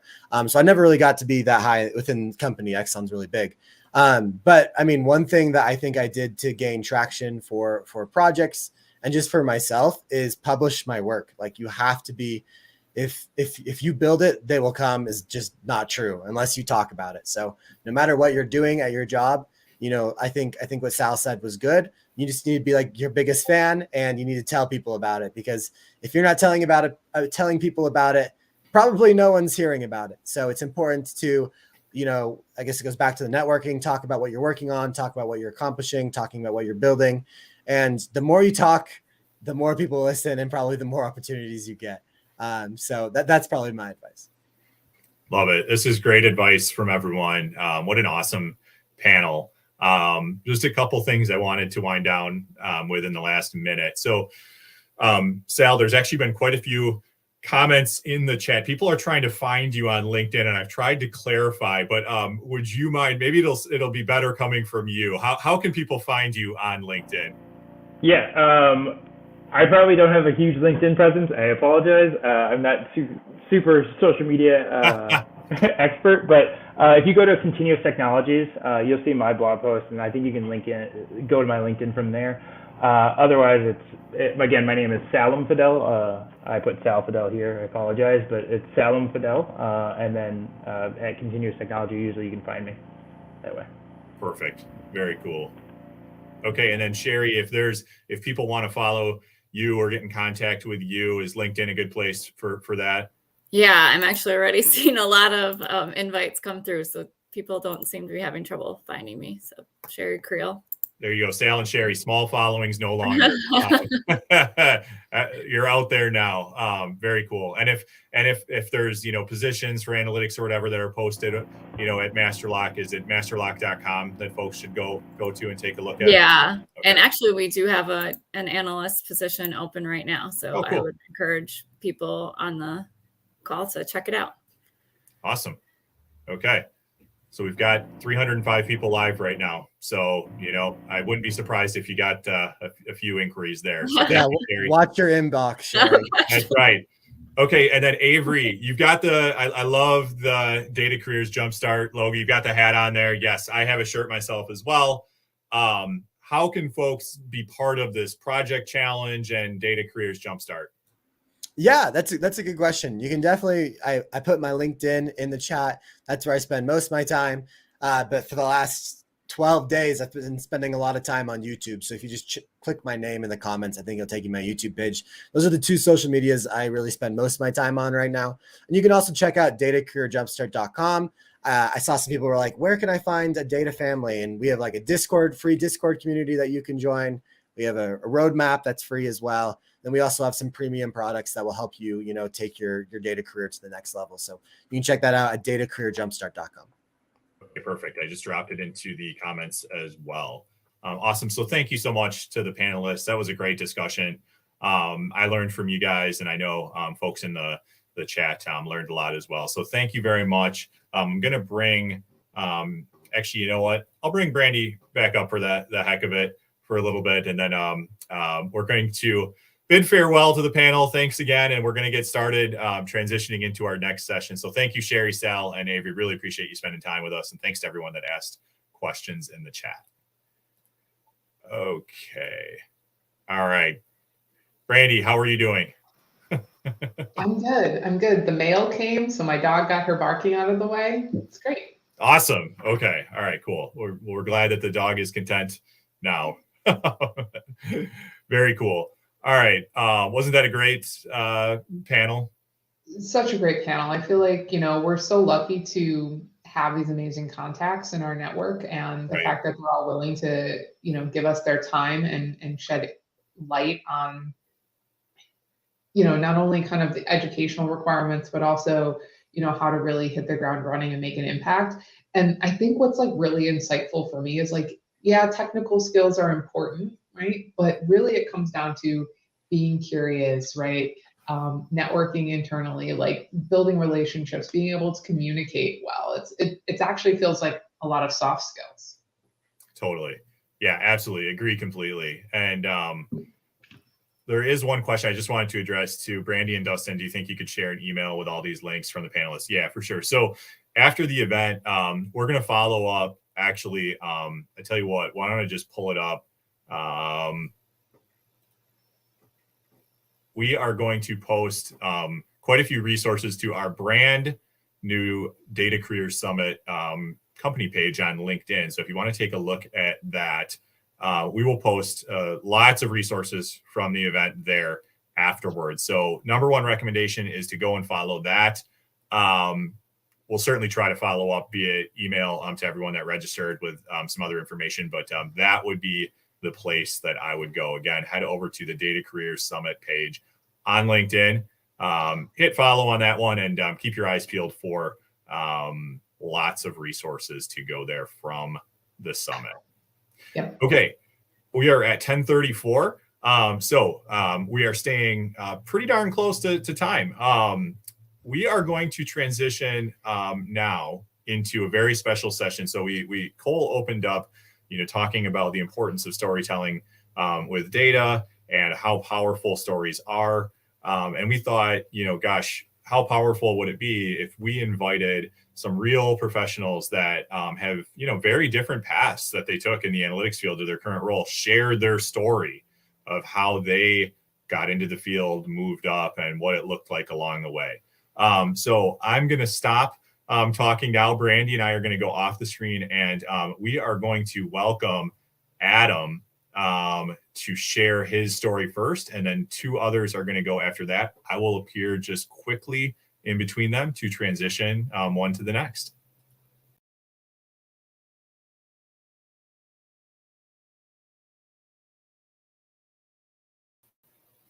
Hey, Adam.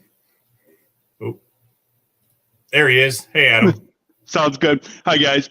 So thanks for the introduction, Dustin. So basically what I'm doing is framing this around key takeaways, because I want you to get some definite takeaways from this. So in order for us to talk about my career journey, I want to frame it around those takeaways. So to start with, I'll go into about me. So currently, I'm the principal data visualization enablement at Moderna, and formerly I was a Tableau evangelist at Curious US. I'm a data leadership collaborative advisory board member. It's more than a mouthful. A Tableau visionary and also a Tableau ambassador. So how did I get here? So back in 1999, I started with the state of Wisconsin. I worked as an adjudicator. So I was making decisions on unemployment claims, and I did that for many years. And I had a number of careers related to that, but nothing really data related. So back in 2005, I went into, started working as a business analyst to get my first taste of data. And when I came back from a project position there, I was able to do more with data, and I was kind of known as the Excel guy around the office. So during that time, I developed my portfolio internally and started working on new stuff. And I was known as the Tableau guy with different call centers throughout the states, or the Excel guy rather. So we were introduced to Tableau back in 2012. And it was like a mind-blowing experience to me, because we could do a lot more with data with Tableau than we could with Excel. We know all the limitations with Excel. It's a great tool, but the limitations are mind-numbing. So when I was starting to work with Tableau, I kind of developed a niche, and with that niche, a new career path, and I became a data analyst. But the problem was that I reached a career peak very early. After a couple of years as a data analyst, we're jumping ahead to about 2019, I was really bored. So I wanted to do something to give back, because I was so bored at what I was doing at work. I thought I was stuck. I was counting down to retirement. So some things I learned from 2019 kind of got me to where I am today. So one thing I learned very quickly is I don't want to get comfortable in my own trap. You get used to certain things, you get used to a job. They may not pay very well. There may be no room for advancement, but it's a comfort for you. You're secure at your job, you're really good at your job, and you don't have to do anything in addition to what you're doing a lot of times. So you could just kind of relax, stick around with the 40-hour per week, and just kind of count down. I was counting down to retirement. And I was like, I don't have soft skills. I didn't really talk to people. I'm autistic. So part of it is like, I really didn't understand why so many people around me were getting promoted, because I was doing really good work, the problem was I didn't talk to people. I did not network. And the conversation that was had before me was a lot about networking. And I didn't really understand that. I'm like, you're supposed to reward the people who are doing really good work. And the people are just talking a lot and, you know, kissing rear end, as you may think from a technical perspective, are getting ahead where you're just kind of where you are. And you realize real quickly that you get good at something and you don't develop a network, you're in your own cave and you're kind of developing your own trap. And it's really disturbing and sad to be involved in that, but you have to try to figure out a way to get out. And that's kind of what I started doing in 2019 without really realizing it. So one thing that in 2019 that I did that I would have never done before is that I wanted to venture outside of where I was working, my workplace. So as part of networking, but virtually, I needed to be my authentic self, and also realized really quickly that when I was visualizing stuff, I was good at the analytics part, but wasn't very good at designing. So it took me a while to learn that and understand that feedback was there to benefit me and so forth. But I did present my work publicly, and I was really working hard on it. And I was also bringing it back to work. So I was really considering and thinking about being curious and maintaining that curiosity, but realizing that I didn't know everything. I was in my mid-40s at the time, and I'm like, at that particular point, I'm like, I thought I knew everything. But when I saw other people's work, I learned really quickly that I didn't. But I had to be open to that and be humble to that. And always be learning is kind of a humility thing, because you know at this point you don't know everything. And not knowing everything is really important to make sure that you are keeping pace and learning new skills and being excited about something. Because when you're not learning, you get really static and you don't get motivated and you just kind of stay in your place. And that's another part of it. The next part is you have to find your tribe. So in the Tableau community, they have a thing called the data fam. And I learned very quickly it was my tribe. I put a little Pikachu there just for fun. But anyways, outside of that, it was just people that were like-minded, wanted to make a difference with data, and it really excited me. So the more involved I got with people there, and the more I learned about them, and actually meeting them in person made me realize it was a real network that really helped a ton with me, not only getting confidence in my ability to reach out to people, but also developing my soft skills naturally. And with that development of soft skills, you could also bring that back to work. So sometimes you may have to reach outside of your work network to find your tribe, but finding that tribe will make you happier at work. And that will give you the ability to do some internal networking where you weren't as comfortable doing that before. Say yes to opportunity. So the more you're out there, the more that you network, you'll have more opportunities to do stuff. So if somebody wants you to be involved with something that they're working on and you have the opportunity to do that, say yes to it and go forward with it and give it your all. Not only does it challenge you, it gives you an opportunity to build really deep bonds. So there's a lot of collaboration involved, and it also gives you the opportunity to become a leader. So the more you start doing, saying yes to opportunity, the more opportunity you have to become a leader. And you don't have to be an out and about leader where you're like, I'm the leader of everything. Just being part of something and being part of leadership teams, of initiatives, or collaborating with people helps you become a leader and opens up more opportunities. Going back to 2021, I was still working with the state at the time, and I was offered in a position with Kyrus as a Tableau evangelist.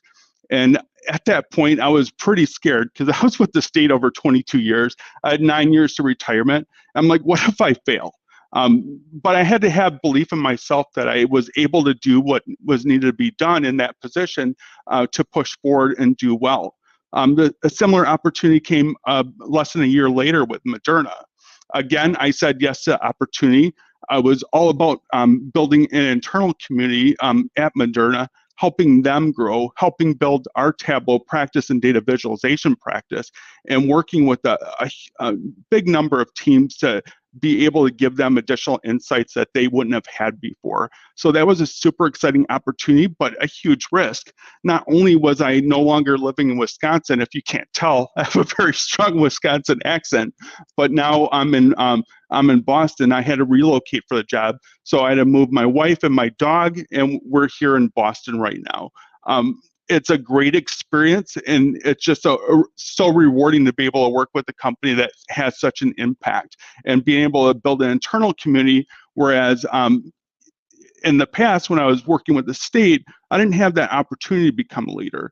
But saying yes to opportunities, networking, developing your portfolio really gave me the opportunity to establish that not only was I a leader, but it also gave me an opportunity to prove myself and be humble and understand that I still needed to continue to learn. And I think I'm right at 10 minutes at this point. So I have a link tree and I have a bunch of links there. So go ahead and find me if you like. My DMs are open on Twitter, and I'm at Adam Mico1. And I'm just Adam Mico on LinkedIn. So I'm pretty easy to find. Awesome. Thank you so much, Adam. I dropped the link tree. I think I got it right here into the comments. Yep. And so please do follow Adam. Thank you so much for sharing that super inspiring story. Great job. At this point, I'm going to transition to our next speaker. Let me bring her up. So Kinga is our next speaker, and I am going to go off of the screen and let her present. Hi, everybody.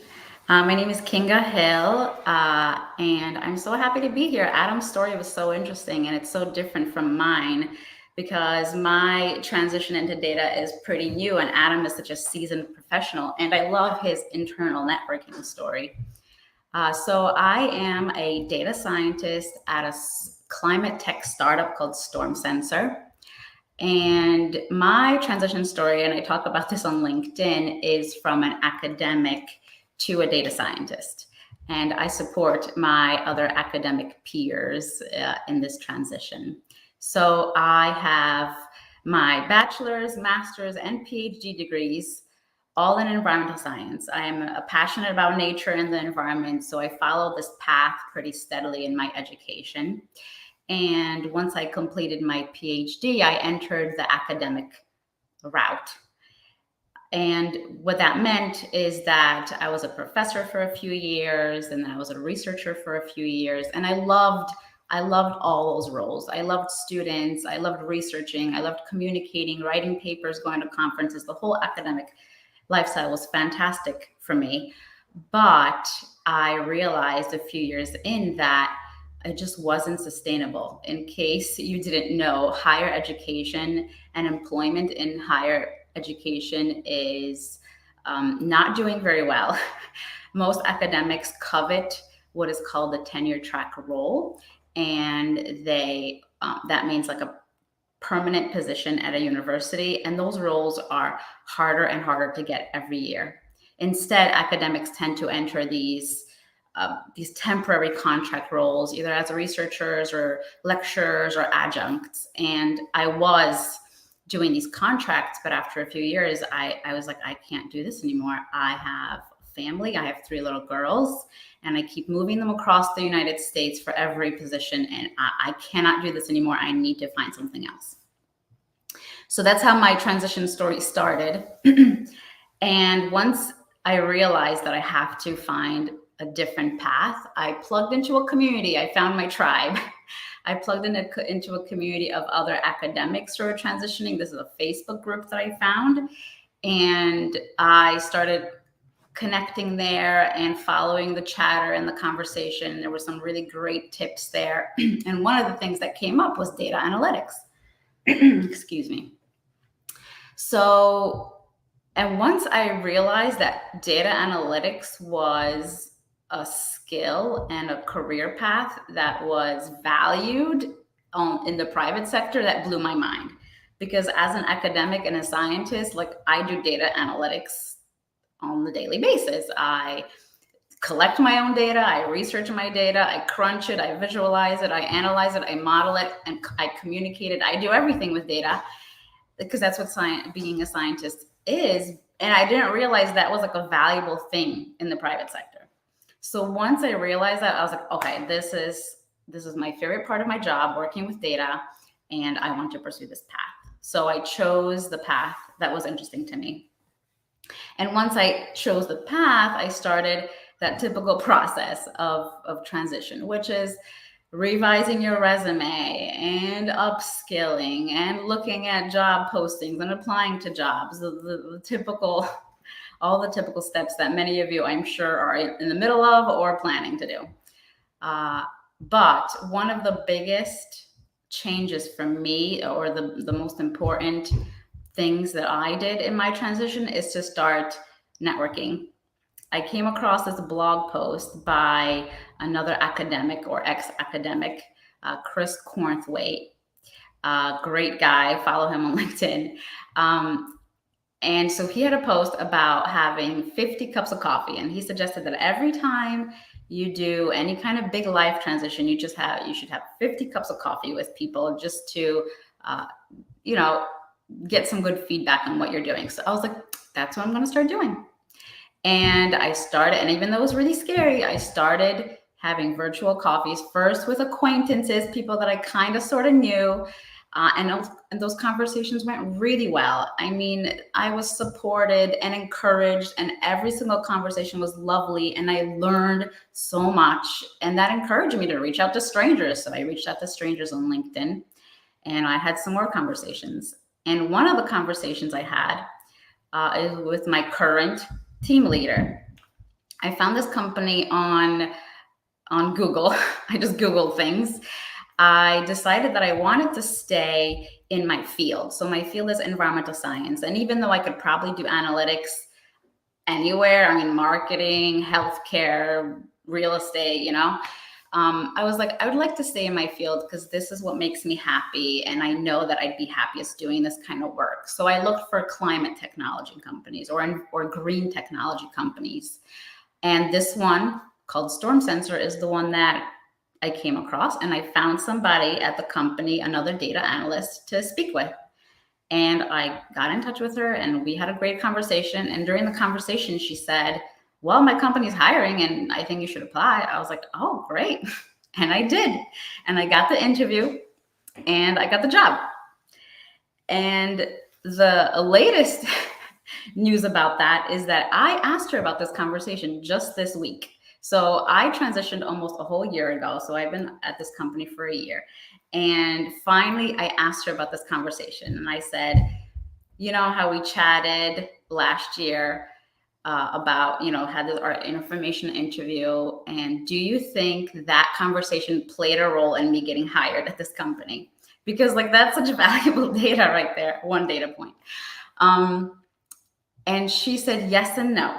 She said no, because I was already a strong candidate and I would have probably gotten interviewed anyway. But yes, because as soon as we got off the phone or the phone call, she sent a message to the team and she said, I just chatted with this girl. We had a really good conversation. So that name recognition, just that conversation could have had an important impact on their decision making down the road. We also agreed that it was all just super good timing on my part. I contacted her at a time where she was available to talk, and she says she usually doesn't have time to talk to people. So I caught her at a good time. I also caught her at a time when the company had a short hiring window. It was and it all just kind of added up to be a lucky break for me. But I really don't think it was luck. I made that luck happen. I networked, I had conversations, and I was a driver of my own life. And I took initiative to get these things done. So even though it was excellent timing, none of it would have happened if I wasn't taking these steps. So honestly, my biggest takeaway is to be the driver of your own life. Do the thing, get up and do something. And I know it's scary, and I know there are 1,000 things to do when you're transitioning or looking for an analytics career, but just putting one foot in front of the other is going to get you somewhere. I love my job. I love my company. We're a small startup working with flood risk. We help communities prepare, plan, and respond to flood risk. And it's very meaningful to me. I love building the products that we build, and I love my team, and I love the company culture. I'm really happy at this role. And like, I really think that it wasn't just a lucky break for me.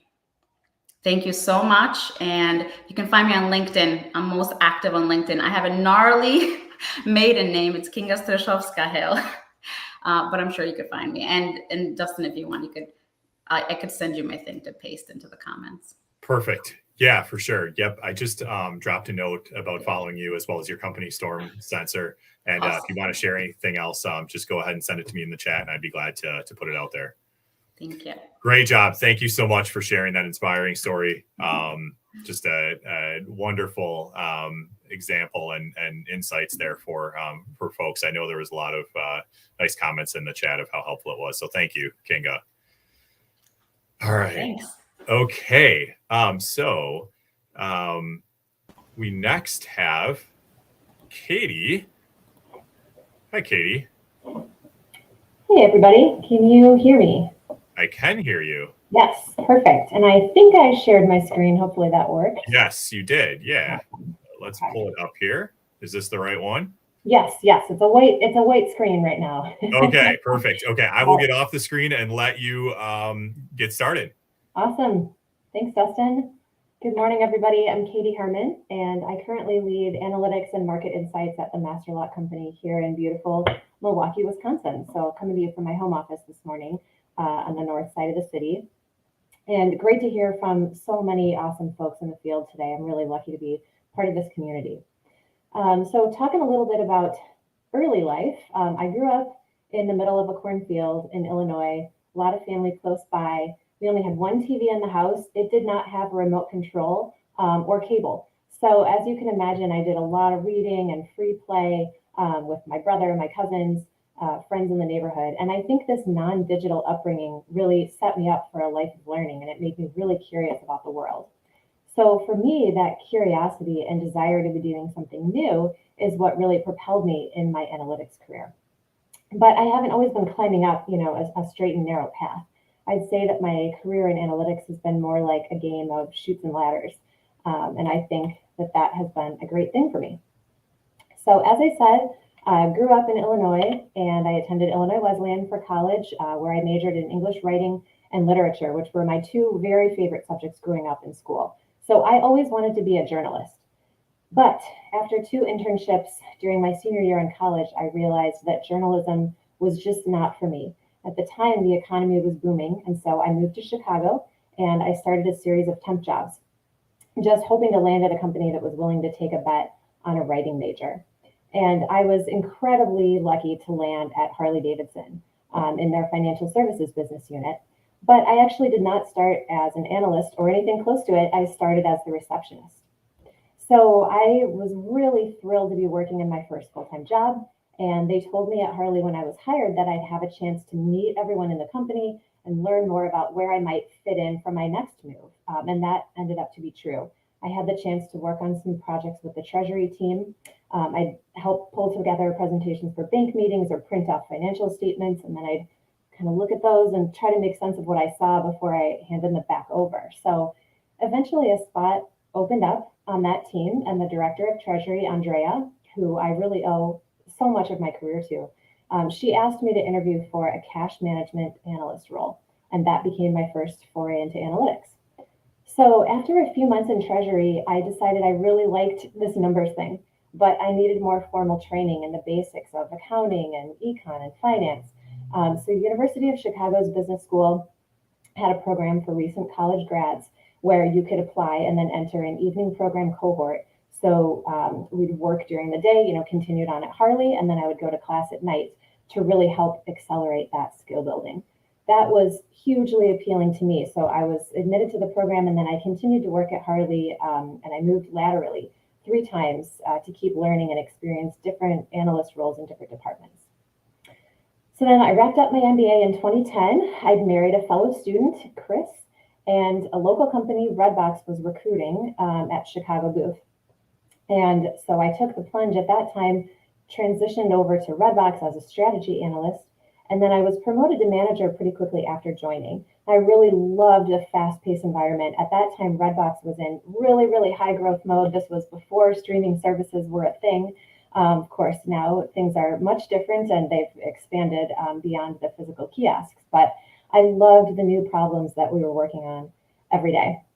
At the same time, pretty soon after I started there, Chris and I were expecting our first baby, and we lived on the north side of Chicago, and I was driving out to the west suburbs every day, and that was just really beginning to wear on me. So after Lila, our first daughter, was born in 2012, I asked to go part-time, and Redbox, fortunately for me, said yes. So throughout the next 3 years, I had a ton of change in my career and in my life. We moved here to Milwaukee for my husband's job, and Redbox allowed me to stay on remotely. So in order to do that, I took on a new role. And I stepped down from manager to do a new job as a senior sales analyst for Redbox. And then at that time, I actually also moved back to a full-time status to keep up with the demands of that job. Then soon after that, our second daughter was born in 2014. So I moved back to part-time for a few months. But then I was promoted to manager of the sales analytics team, which was my first people management role. And then again, moved back to full-time. So it was really a roller coaster for a few years there. I had a toddler and a newborn, lived in a new city where we didn't know anyone, juggling, this busy role remotely, but it can be done. It just takes patience and planning. So in 2016, I then had the opportunity to join the Kohler company as a manager of market analytics. And Kohler is headquartered here in Wisconsin, so it was closer for me, didn't have to go back down to the Chicago area. And this was really new because at Redbox, we were very fortunate to have all first-party data. We owned all those interactions with our consumers. We knew all their movie preferences. We also had all the data on our physical locations of our kiosks, where they were at the retailer and what was happening with the box at all times. But at Kohler, just like most manufacturing companies that sell through other channels, not just direct to the end customer, you don't have as perfect of data sets. You really have to try and ask more questions of your data because you have to fill in pockets and really make recommendations from something that may not be quite as cut and dry. So at Kohler, I really had to learn and kind of start from scratch there, asking a lot of questions and then cultivating really good relationships across multiple departments. So we've heard today from Sherry and Adam and others about networking internally and creating those strong relationships. And that was really true for me as I would iterate on analysis with others across other groups in the business and kind of continue to search for those missing data links. So after about 15 months at Kohler, so a short stint there, I was offered the opportunity then to come to the Masterlock company, which is a division of Fortune Brands.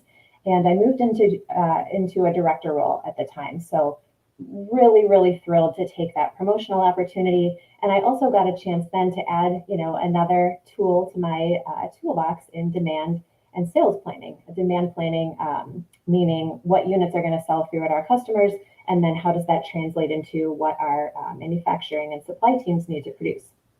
So at Masterlock, was very fortunate to meet Dustin there. I've been really lucky to partner with a lot of great folks. And over the years, my role and scope have expanded. So I've added new capabilities, new functions like pricing, market research, sales operations, in addition to that core analytics role. So in 2019, our third daughter was born. And I went on a part-time stint yet again. Even though I was in a director role, I was able to do that for a few months. And then I returned back full-time at the end of that year because we were starting up our revenue growth management function. And then most recently, I've been fortunate to step onto Masterlock's senior leadership team, where I've led a team of 17 folks. And I love this role because I really get to help develop my teammates' careers and mentor and network with others, just like I've been so fortunate to have great leaders who have helped to shape my career. So move into the final couple minutes here. What are my biggest takeaways and biggest learnings as I've moved through various functions of these big 4 household brand names?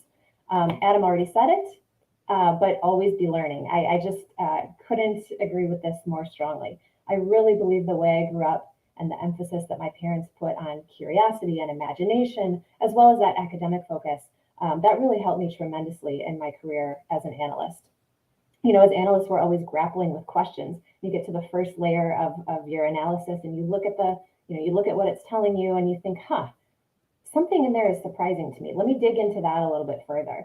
So cultivating that love of learning by surrounding yourself with experiences that stretch you are so key, I think, to building that learning muscle. And it doesn't have to be at work. You can try a new hobby, try a new sport, learn something about a passion you have outside of work. And I guarantee you're going to learn something new about yourself that you then bring into your career, no matter what you're working on. The second thing here is to trust your instinct. So there's been times in my career where I could have taken a role that would have moved me up the ladder faster. Maybe it was more money or what I perceived to be a better title. But deep down, I knew that those things weren't always right for me. When our family moved to Milwaukee, I really, really struggled with that decision to move from manager back to a senior analyst role. And I talked with a lot of folks that I knew from grad school, just grappling with, is this the right thing or will this set me back?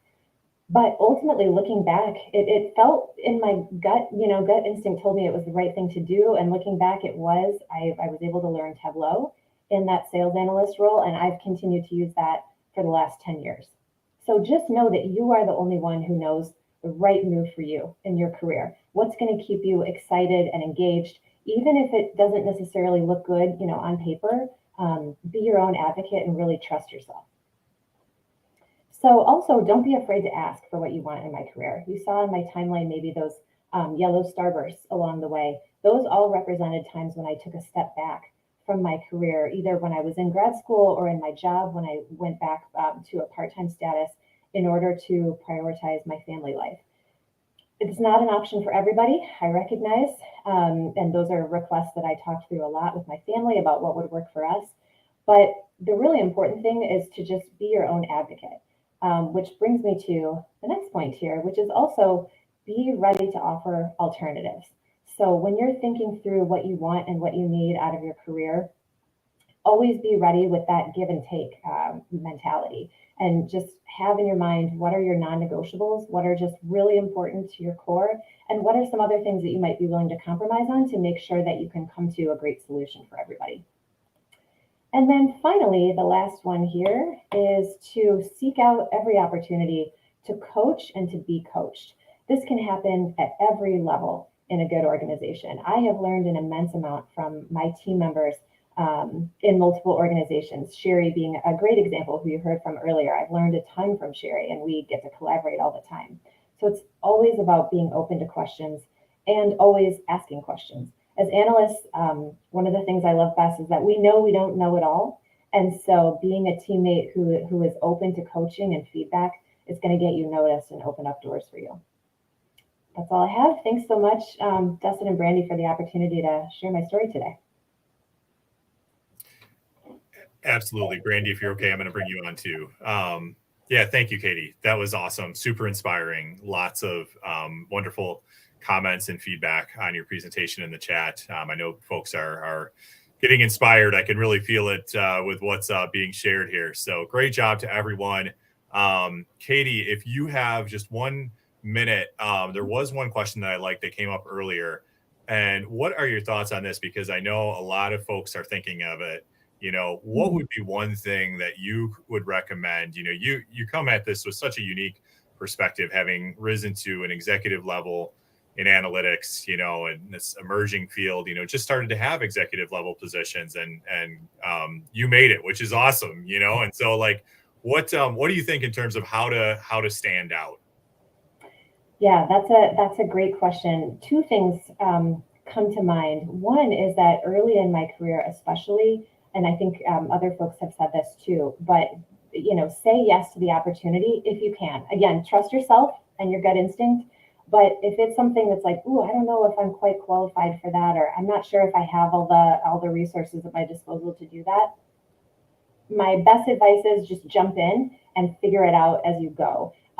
That's one way, I think, because as you're early in your career, getting more and more and more experiences and learning new things is what's going to help propel you forward in the future. And also it helps you stand out as a team player. My second one, which is very related actually, is also learn when to say, you know what, that's not for me. Because you really are respected as a leader and someone who is good at prioritizing. If you're able to say, I understand your request and why it's important, but here's what I've got going on that I need to finish or I need to start in order to really move us forward. So highly recommend the book Essentialism for anyone who hasn't read it. That talks a lot about when and why and how to say no, and really to trust yourself and why that's appropriate. I just dropped your book recommendation into the comments here. So that's awesome. Just such an inspiring story and great perspective. Thank you so much, Katie, for sharing it. Thank you. Yeah, absolutely. I am going to pull you off the screen, and then Brandy and I are going to get into sharing data. Couldn't be the Data Careers Summit without sharing data, right? Got Brandy back on here. Brandy, how's it going? It's good. I'm adding essentialism to my Amazon cart. Yes, for sure. That's how it's going. Yeah. But no, the event has just been great. It's so cool to hear people's stories, and just I think I think what we're about to present will actually tie together and support a lot of what we've heard here today. So I'm really excited for that. Absolutely. So before we get into the data, I just wanted to share just a couple things really quickly. Some folks were asking about our YouTube channel in the chat. We plan on posting, some short clips from the sessions to that channel, other content, future summits. It's all going to, come through this channel in some way, shape, or form. That's our plan, at least. So feel free, if you like, what you've seen so far today, and you want to see more of it, go ahead and hit subscribe on our YouTube channel. Again, another way to keep in touch with some of the resources that we're going to be sharing out post-summit now and in the future is on our new LinkedIn page. So you can go check out, just search for Data Career Summit on LinkedIn. Go ahead, hit follow on that one, and you're going to see a lot more coming there, including some of the resources from today's event. Couple other things I just want to make sure we touch on. Do share. So lots of folks are sharing learnings. I just went out on LinkedIn and saw some folks posting out to the hashtag Data Career Summit. If you've got a learning that, that kind of resonated with you today, please go out on LinkedIn or other social platforms if there's a different one you prefer, and share what you learned, share about the event with others, and use this hashtag Data Careers Summit, hashtag Data Careers Summit.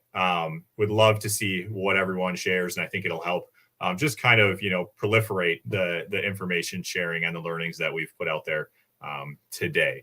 And then the last thing is if you go to our website, datacareersummit.com, we did just put out last night a speaker interest form. So some folks have reached out and said, hey, I know someone that would be great for this, or, I'd be interested in speaking to myself.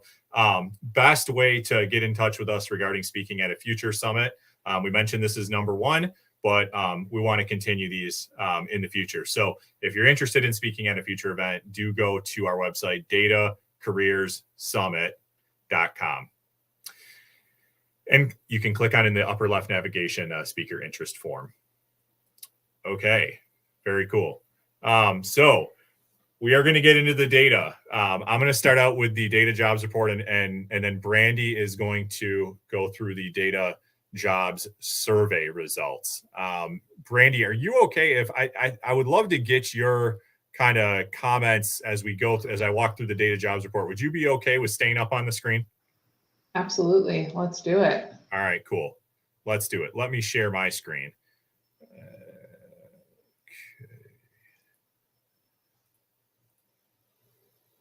All right. I am going to go full screen mode here. Okay.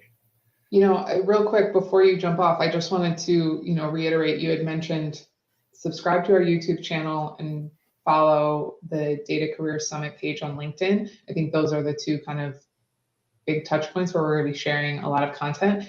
And It does look a little sparse right now, and that's because this is the first time Dustin and I are doing this type of event. I think it's pretty wild how awesome the event has been, the amount of content that we're sharing, the people that we've been able to get and like have them speak at our event the first time that we've ever done this. So I just want to just say like more is coming. Dustin and I have a Trello board full of ideas. So for sure, more to come. Yep. And we'd love to hear from you too. We love your feedback. I already see some coming, so that's great on my LinkedIn. So, but continue to send it our way. You know, we want to make this for the community. So definitely send us your feedback, and agree with what you said there, Brandy. So jump into the data jobs report. And I'm going to try to keep this to about 15 minutes here so that we can leave some time at the end for questions after Brandy's presentation. So we can leave time for questions on all the data. But if you've been following me for a while, you know that I put this out every 6 months or so. And a little bit of a story behind the data jobs report. So going along the theme of all the storytelling that we've been learning about and doing today, you know, I started about 3 years ago compiling the data for this report when I was a manager in the analytics field. And so what started to happen, we kind of hit an inflection point a few years ago, I feel, in this field, where folks started asking a lot of questions, you know, of leaders in the field of, hey, how can I break in? What are the things I should be thinking about? What should my, even in some cases, like I said in the opening remarks, what should my son or daughter be thinking about, you know, to get into analytics?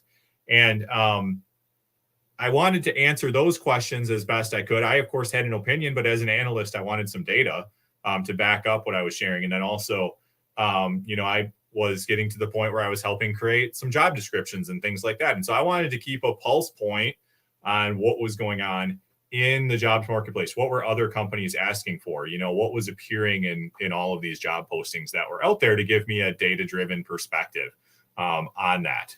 So let's jump into it. And if you're seeing it for the first time today, that's totally okay too. I think, you know, hopefully you'll see right away kind of what are the key data points that I've been looking at it and get up to speed very quickly. To give a little bit of background, oh, there we go, advance my slide. As I mentioned, I told the story just now on how I started this in 2019. And, you know, I started sharing, when I started compiling this data, I started sharing some snippets from it out on social media. And I realized, gosh, other people are interested in this too. So I think I could help the community by maybe every time I update it, sharing it out. I didn't think about necessarily doing that from the beginning, but that's kind of how it got started, and people were interested in it and kind of went from there. I do update this a couple times per year, and every time that I update it, I include 100 job postings. And so I'm going out and I'm scraping data from 100 job postings roughly every 6 months, from corporate, you know, large corporate sites, in some cases startup, you know, company sites, major career sites, trying to get a nice cross section of data to pull together this view on. And for this report, I'm focusing really on data analytics jobs. So if you look at the appendix, I'm going to publish this content out after the event to our LinkedIn page. But I'm focusing on data analytics roles here.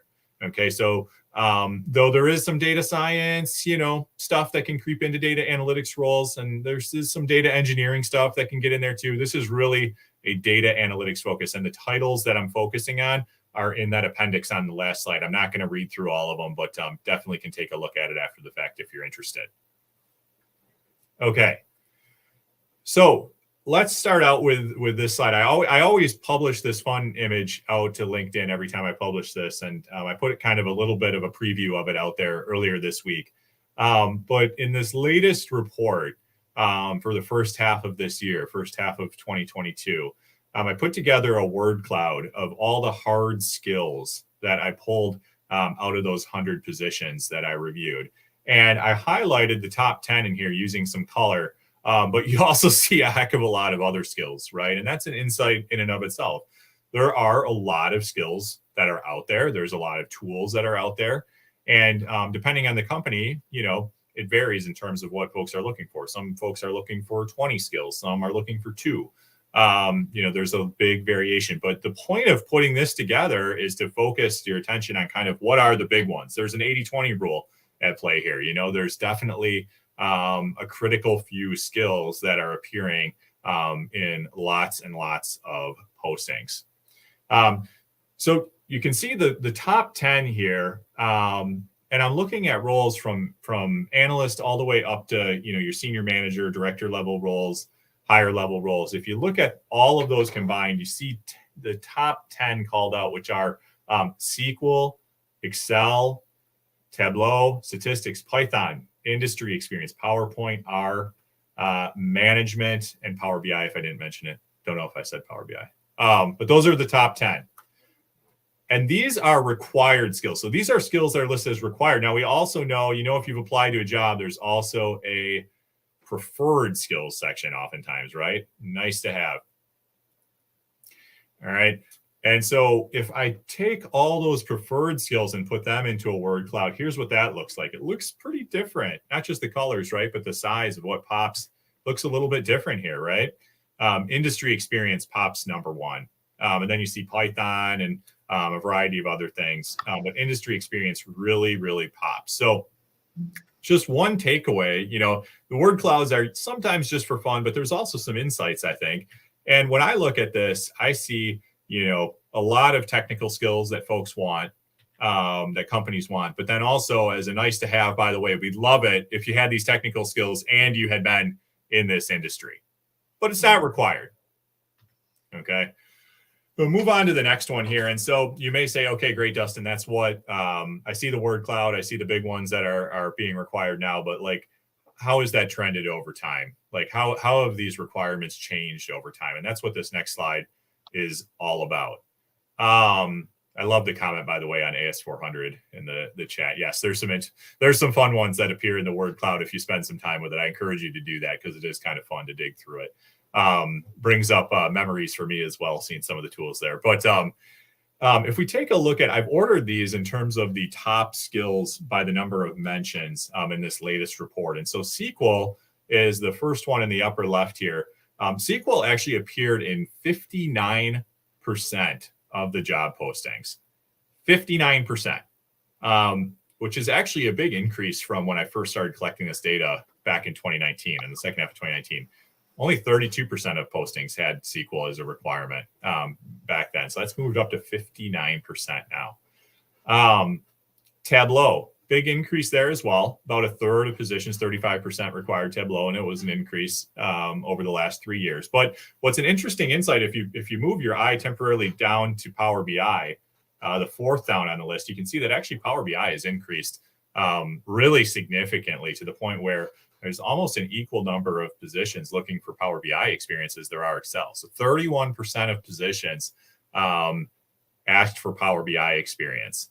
And I know there's several folks that signed up from the Power BI community on this, on this event. So if you've got thoughts on this, whether you're on kind of the Tableau side, the Power BI side, share in the comments what you think about that dynamic. It definitely is kind of an interesting phenomenon that's emerging there.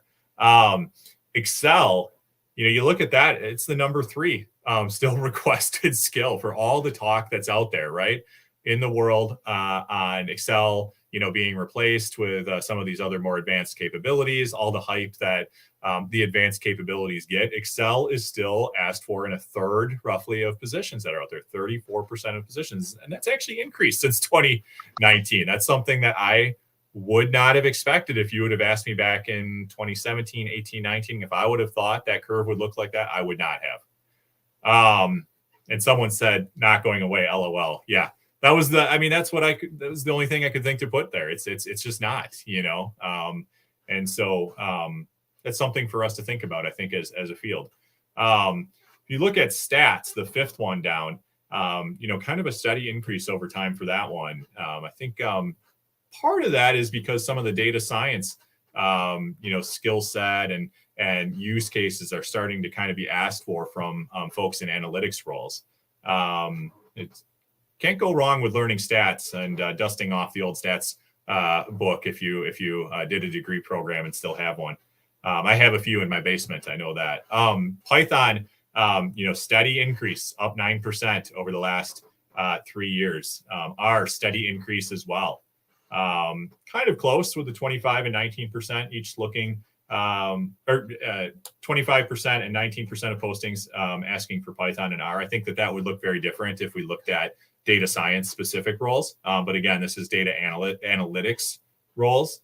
Industry experience. So again, I'm looking here at required hard skills. And so we went from 35% of positions requiring industry experience in 2019 down to 16%.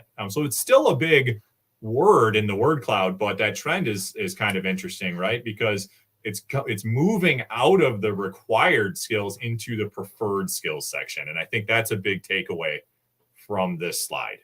And then we have some others that kind of round out the top ones here. Brandy, what's one thing that you think of when you look at this? I'm so close to this data. What do you see here? Well, I think you see a lot of upward trends, right? The only thing that is decreased is industry experience, maybe, and other data viz tools. So part of me is kind of like, job postings, just want you to have more of all of these skills, right? And I wonder if that's because as a field, or as organizations mature their analytical capabilities, if these all tools are just kind of like needed more now, because some of the low-hanging fruit analytical questions have already been answered, and now they need to do more, right? And that requires more of everything. For sure. There's definitely, I can tell you that the data set is getting bigger, that drives this. And that means that, there's more stuff in the postings. And I think we definitely see the technical skill requirements proliferating a little bit.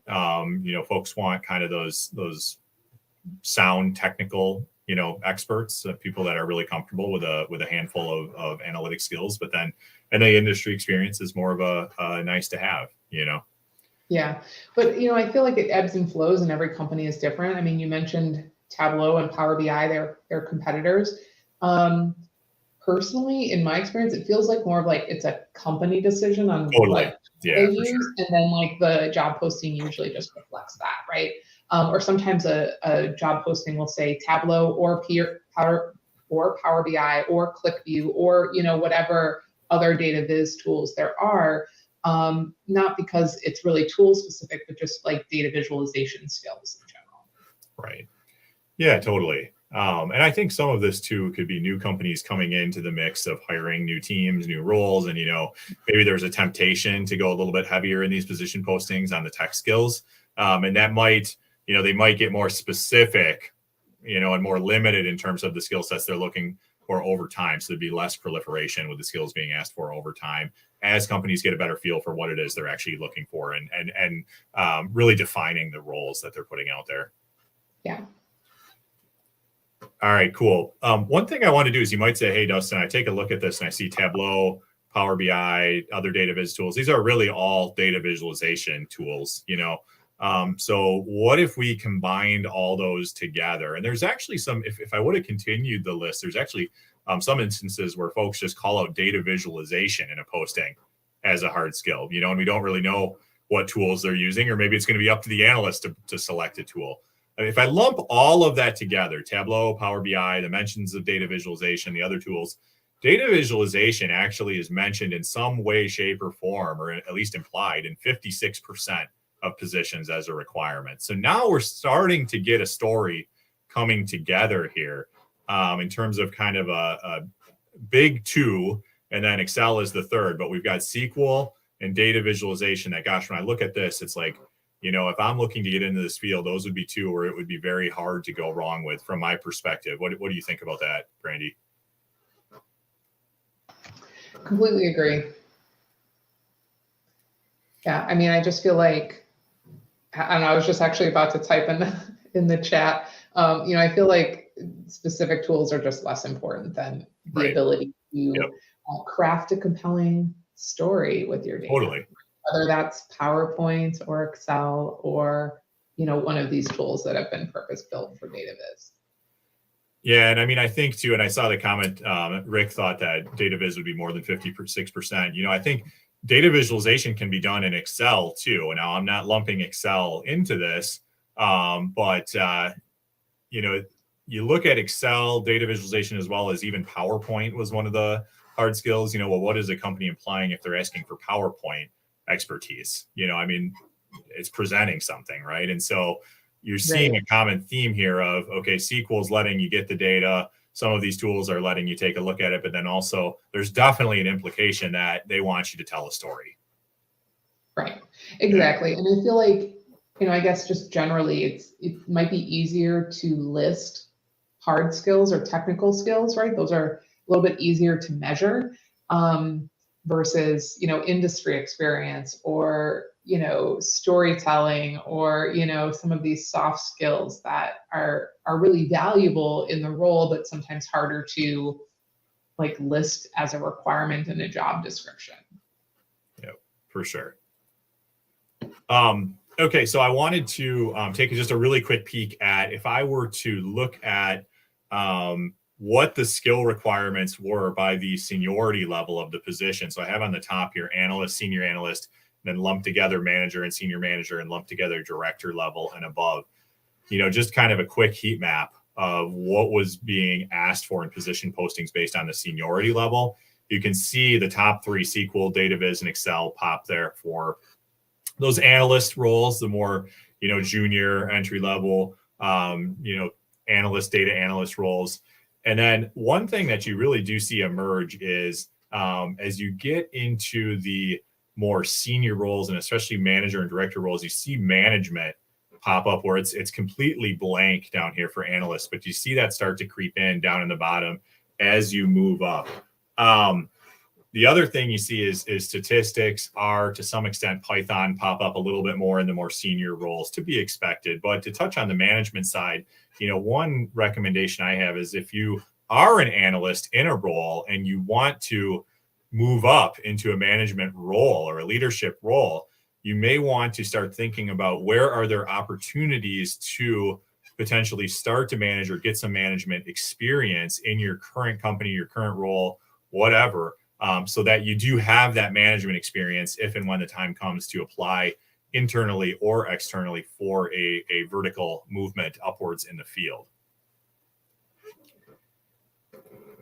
And then also just to put into kind of a table here, what the years of experience are that are being asked for by seniority level. So this is looking at, if you look at that section of the job posting that says requires 2 years of experience or requires 5 years of experience, what I've done is scrape that information and then organized it into this table where you can see on average over time and then kind of an average at the end for the entire 3 years. What were those postings asking for the various roles? And I broke them up a little bit further here than I did in that last slide. But some takeaways here are, if you're looking to move into a manager role or a director role, the manager roles are looking for around 5 years of experience. So if you want to, you say you're an analyst or senior analyst and you want to be a manager of analytics or senior manager of analytics, that 5-year experience mark is what most companies are looking for right now. And you can see the movement if you look at this after the event. You can take a look at how this has evolved over the course of the last 3 years. But for director, it's 7 to 7.5 year range if that's your aspiration. So something to be thinking about. And then you see this blank space over here, right, for VP and senior director. That is so reflective of what an emerging field this is. These executive level positions are now here today, but they weren't always there, right? And so you're going to start to see some insights come through on those as well as they continue to do this report over the years. Did want to touch on degree requirements. So I put together kind of a little trend chart here on what percentage of positions are listing a requirement for a bachelor's degree or above. And that's shown in the gray line here. So 64% of positions year to date this year that I reviewed, 64% of positions listed a requirement for a bachelor's degree or higher. 36% did not. So 36% of positions did not list a requirement for one. Now they might have listed a preferred bachelor's degree. So they might have used the word preferred, but did not list it as a requirement. And the trend here certainly speaks for itself. You look at from the end of 2020 up until the first half of this year, there's definitely a trend emerging here. This is going to be one that's going to be really interesting to see. And I know Brandy's going to touch on some of the degree insights that came out of the data job survey in the next segment. So you want to stay on here and see what those insights were. For now, we'll just file that one in the back of our minds. Remote work option, almost a 50-50 in terms of companies listing a remote work option versus those not. So this gray line shown is going to be companies that either said the position was on-site or required some on-site presence. So, a hybrid, role could be included in there too. But we've got 48% that actually said there was a remote work option or it was completely a remote role. So 48% in the first half of this year compared to if you go back all the way actually to the first half of 2020, I think it was like 3% or something like that. So we're going from just a few percent in the first half of 2020 to 48% in the first half of 2022. This is an enormous shift in the marketplace. Yeah. Do you want to take a guess on what the next, the second half of 2022 will be? Like, do you think that they're gonna, those positions will be inverted? That's a fantastic question.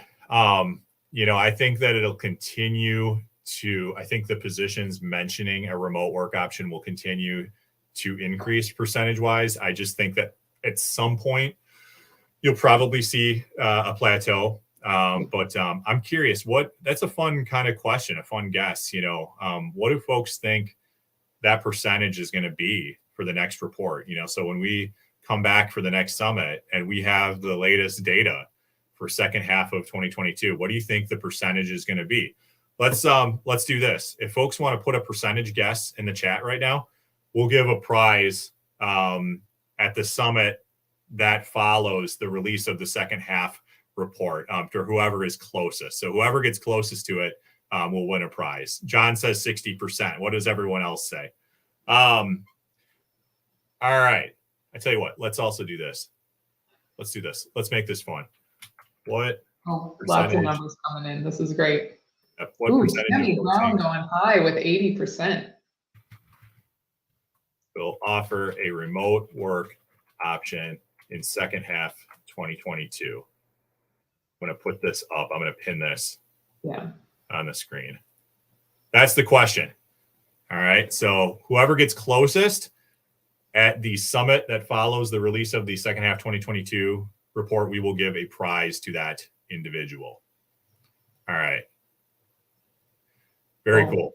And if there's a tiebreaker, we'll figure out how to do that too. All right. A bonus here before we go. So I'm almost done and going to turn it over to Brandy. But because we're compiling all this data, what's cool is I initially didn't pull the company into the actual data I was collecting, but I've started to do that in the last 12 months. And so what people have started to ask me is like, hey, can you tell me like what are the companies that didn't have any experience requirement or didn't have an education requirement? And so what I want to do is start sharing some of the companies that had at least one position. So caveat here, at least one position at the time that I did the report, right? So they appear in the reports data with whatever it is criteria I'm applying at the top. Who those companies were. And so people ask me, what are companies that have very low to no experience requirements? Here are some that were in this report that had very low years of experience required. Now, don't know if these positions are still open, but the reason I want to share this is because these might be companies that you might want to take a look at, knowing that historically they post at least one position with whatever criteria and stuff. If you fit into this situation. And then also companies that had at least one job that did not have a bachelor's degree required. I put those up on the screen as well. And we'll share this in the LinkedIn page on the Data Careers Summit LinkedIn page. I'll share this information there as well in a future post. But did want to start to share some of these insights as well. I've gotten a ton of questions from folks on, hey, could you share some of the companies that, met certain criteria or whatever. Again, no guarantee whatsoever that they have a position out there right now that meets this criteria. But the point is, one is to keep an eye on because at some point they did meet this criteria. All right. And then I have my appendix. I'll publish this out. I'm going to stop sharing my screen and I am going to turn it over to Brandy, who has some amazing information to share on the data job survey.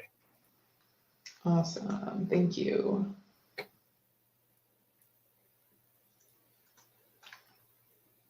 Making sure I'm selecting the correct screen, you know.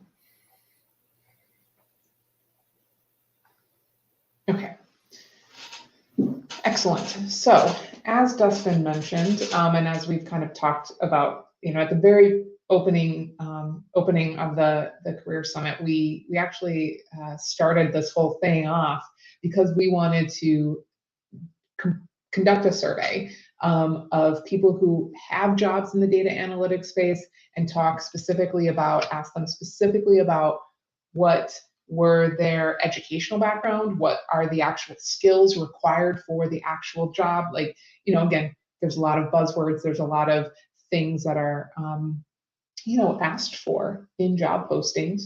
What's actually required, right? If you needed to focus your time and attention on developing a certain set of skills or doing a certain type of thing, like what are those?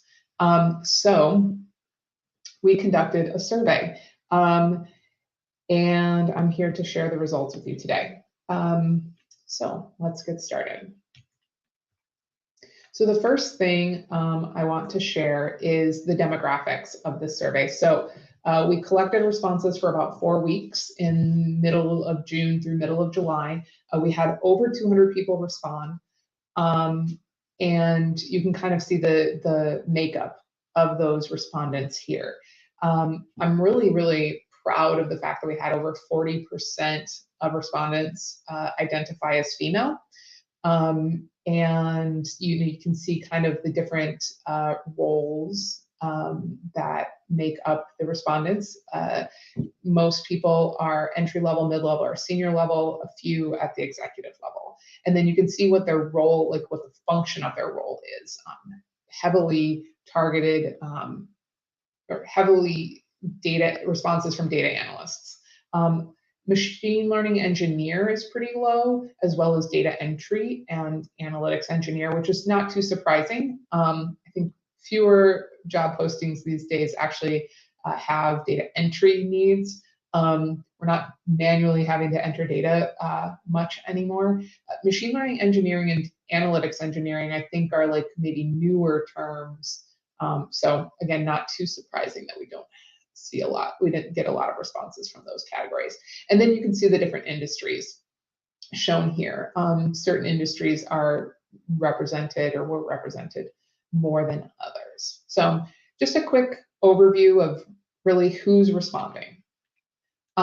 So diving quick into the background, obviously we had a whole panel on education and training. What were those most common, you know, educational backgrounds from our respondents? The top 10, no surprise, we've got computer science, economics, business, finance, math. What I thought was really interesting, and it definitely, you know, supports Dustin's findings, is that, you know, the fourth actual most common educational background was no formal education. So there are definitely people who work in the analytics space that do not have maybe a degree. So I thought that was really, really impactful. I'm going to kind of move along maybe at a quick pace right now because I know we're up at the top of the hour. So, and I feel like some of the other slides that I have prepared are a little bit more exciting. We have about 20 minutes though, so. Yeah, I suppose that's true. Okay. Aside from these the top 10 educational backgrounds, this actually only represents about half of our respondents. The other half actually come from a variety of other backgrounds. So we all love our word clouds, but you can see here some of the other backgrounds that make up the other half of our respondents. There are some common ones in here, MBAs or management information systems, but I've actually highlighted in yellow some of my favorites.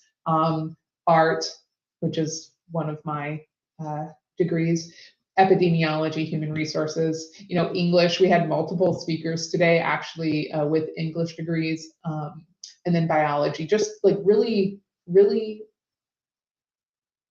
varied backgrounds, right? They all can kind of lead to a role in the data analytics space. In fact, So I think what I was interested in kind of looking at next, beyond just, what majors kind of maybe contributed to people getting a job in the data analytics space, was that intersection of education and the roles that they actually led to. And so that's what this kind of heat map shows. Now, this is a heat map of just the sheer count of respondents in each of these quadrants. And so you can see, for example, the computer science major leads a lot of people to the data analyst role, but also the analytics engineering role. Economics, again, kind of most heavily leads people to the data analyst role, but also the business analyst role, which makes sense. Finance also is heavily correlated with business analyst, while math is heavily correlated with data analyst role. Dustin, anything kind of speak to you or interesting from your perspective? Yeah, lots. I mean, I think the biggest thing is there's so many paths to the field. And the field really it's so much what you make of it. It's a degree program can be, in some cases, we saw over 60% of postings still requiring a degree. It can be a foot in the door, doesn't necessarily have to be in every case, but it really is what you make of it. And I think we probably have had individuals that have stepped into roles that weren't necessarily analytics roles, but they were doing data analysis. They were learning the skills needed to create analytics projects. And maybe that got attention internally that they were able to do this, or maybe, they were able to leverage that experience in applying for a specific analytics role, either externally or internally. But it doesn't necessarily, I wouldn't say it doesn't matter, because there's certain degree programs where, they are more heavily correlated with getting in analytics, but there's certainly many others, where folks were able to enter the field successfully. So I think it's less about what that degree program is, and perhaps less about degree or no degree, and more about what it is you're doing, what you're learning, from a hard skill standpoint, to create something that's of value for an organization. But I think it also is dependent on what field you're in too. We heard from Kinga, who's in the green tech field, and she has an academic background, in environmental work, and she also has a very, very strong data science, skill set. And so she was able to combine those to go and work for a private company. Now, her background might show up as, something outside of computer science, economics, and business management, right? But she learned everything about data science, and then was able to combine, that specific niche expertise that she had with her data science skill set, and work for a startup that was in that area. So I think also a takeaway is to get creative. If you're a healthcare graduate and you've done some data science work, or you're interested in data science, do some projects around that, and then maybe you find out healthcare analytics is a path for you. It could be HR analytics, or whatever. Absolutely. And I think that ties really well. I mean, it offers up that industry experience, right? Like, I think, somebody had mentioned it in the chat, but really, various backgrounds really create diverse perspectives, diverse teams, and really well thought out, really well executed data projects, right? So yeah, I think really all sorts of different majors. In my experience, it does not matter what your major is. If you can think, if you think, have critical thinking skills, and you can apply that in that space, in that data space, I think the major is less important, right? For sure. Excellent. Well, so that's just kind of that again, that matrix of majors and what roles they're maybe highly correlated to. Throughout the survey, we asked people maybe some advice that they would give others who are looking to break into the field. So for our first bit of words of wisdom here. We have that multiple respondents said that the one thing that got them into the field was their curiosity. I think we've talked about this multiple times already today, but that ability to really think critically, to have curiosity, to like want to dive in and solve that problem, asking questions, and then using data to answer them is really, really valuable. It's hard to teach. And so being able to bring that, I think, helps tremendously. A few other common pieces of advice we got were problem solving and a willingness to learn. I think we all know that the technical landscape in the data space is always changing. It's hard to know everything about all the tools. So being able to kind of pick things up where you need to is really, really helpful. So aside from kind of what educational backgrounds maybe lead to roles in the data analytics space, I wanted to also talk about what those job titles are. So we've kind of talked about job roles, data analyst, business analyst, analytics engineering and such, but really what are those job titles? So we asked people, when you got your first job in data analytics, what was your first job title? So the most common job titles were data analyst, business analyst, sales analyst, and analyst. Those are the top four. But titles can vary wildly. So I ended up tokenizing the data to actually show the most common terms. So these are the most common terms when it comes to like people's first job in the data analytics space. So if I were to be searching for a job, for example, these would be some terms that I would use. Now, as I call out here in the slide, some terms are commonly used together, like data and analyst, or business analyst, or business intelligence, right? So I think it almost like of kind of like Mad Libs, like pick three and that becomes your job title or something like that. But these are the most common terms used.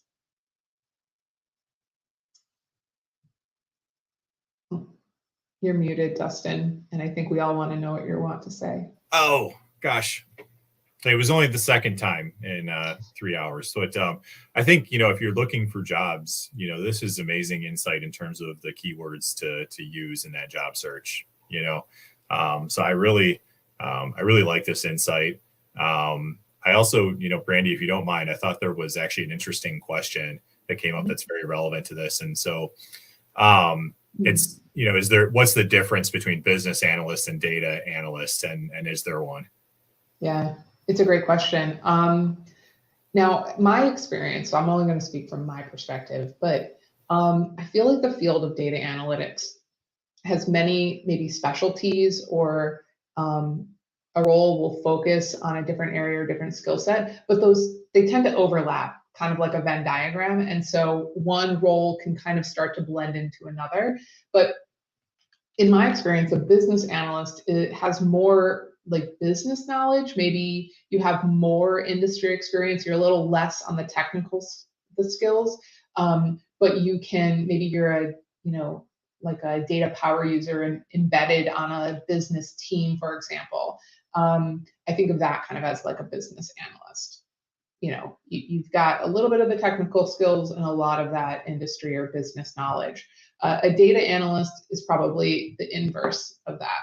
A little bit of that business knowledge, more of the data and technical skills. And then I would almost say like a data scientist, has a lot of like some of those data skills, that data analysis skills, but is more heavily focused on statistics and math. So again, they kind of all blend together.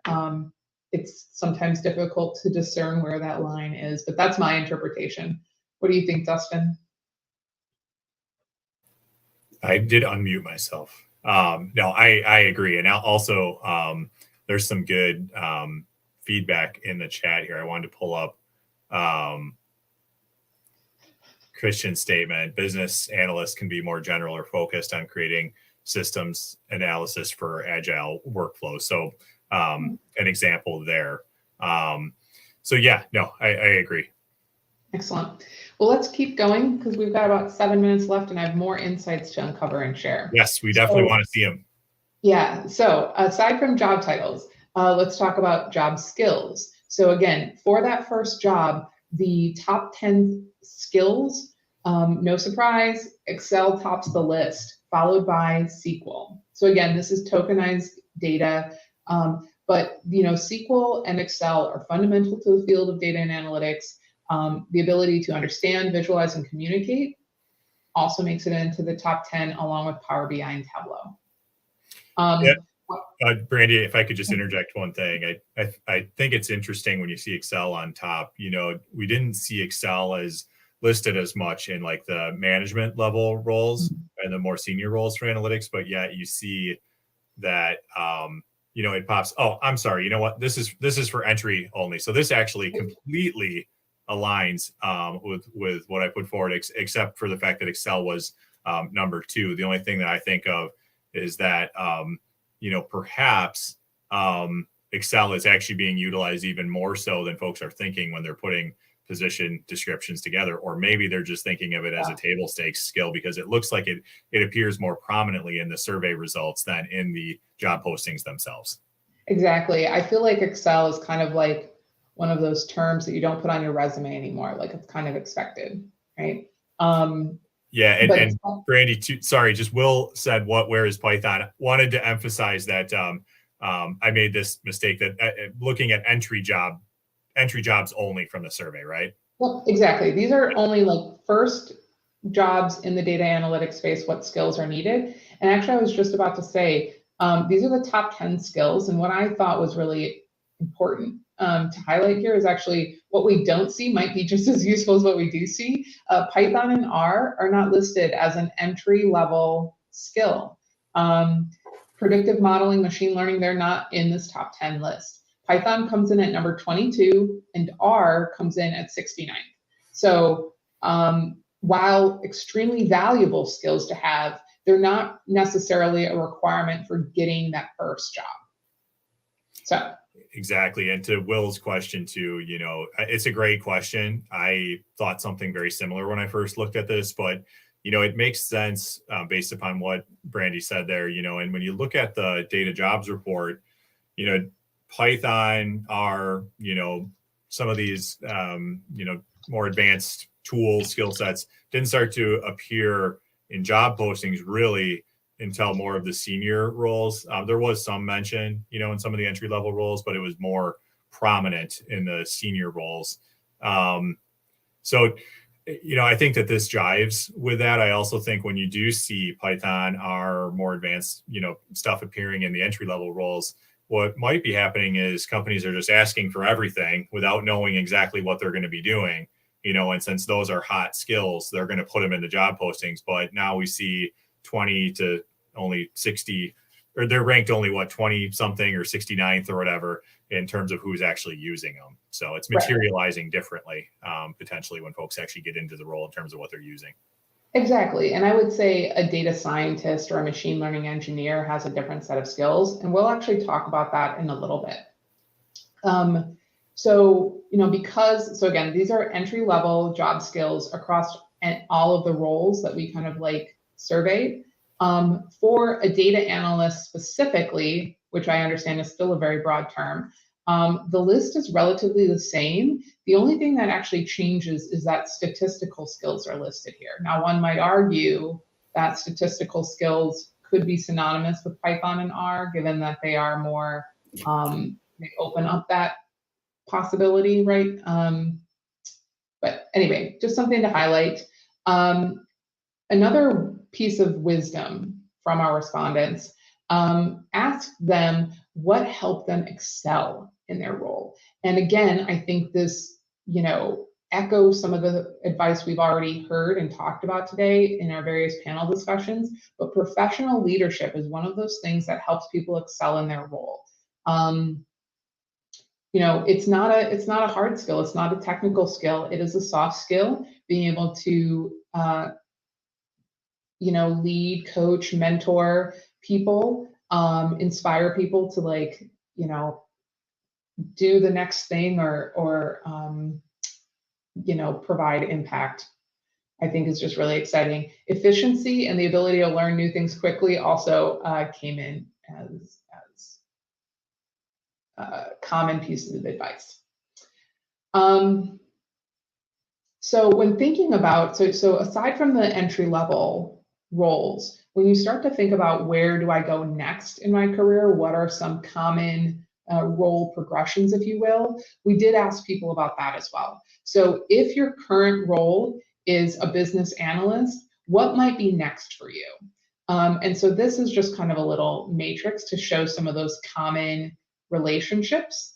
Now, again, you'll see that there's maybe a high relationship between a current data analyst role and the next role being a data analyst role. That's because the data analyst role can have many layers within it, many job titles within that. Maybe you're a data analyst now and you want to become a senior data analyst or something. Those might both be under that same role. What's really kind of interesting here, I think, is how you could be in a leadership position now, but then move to a data analyst position, or maybe a data scientist position, something like that. A few kind of highlights that I think are really interesting to note is that for those looking to become a leader, like any of these current positions can lead you to that leadership position if that's where you want to go next. And I find that really, really interesting. A career path can be, it's not linear, right? Your analytics career is not linear. You can really go in any direction. So I thought that was really, I know that's kind of like a non-answer, but really that means anything's possible, right? Those skills in whatever position you're in are transferable. So cool. Let's keep going. I know we're just hitting the top of the hour. So I have a few more insights to share. Apologies for running over. But kind of going back to educational requirements, I wanted to look at this a little bit. So this top chart focuses on that first job in the data analytics space. If that first job is entry level, what is the level of education required? And as Dustin kind of had mentioned in some of those job postings, the level of education might not be really high. You might not need a degree, like a higher ed degree, in order to get that entry level position. As you have more mid-level or senior level positions for that first job, that degree does become more important. But I think to get that first job, a degree is not necessarily required. For that next job, if you've kind of got your eye on the prize for that next job, especially if it's a senior level role or an executive level role, education is not that important. I think experience starts to become more important than education.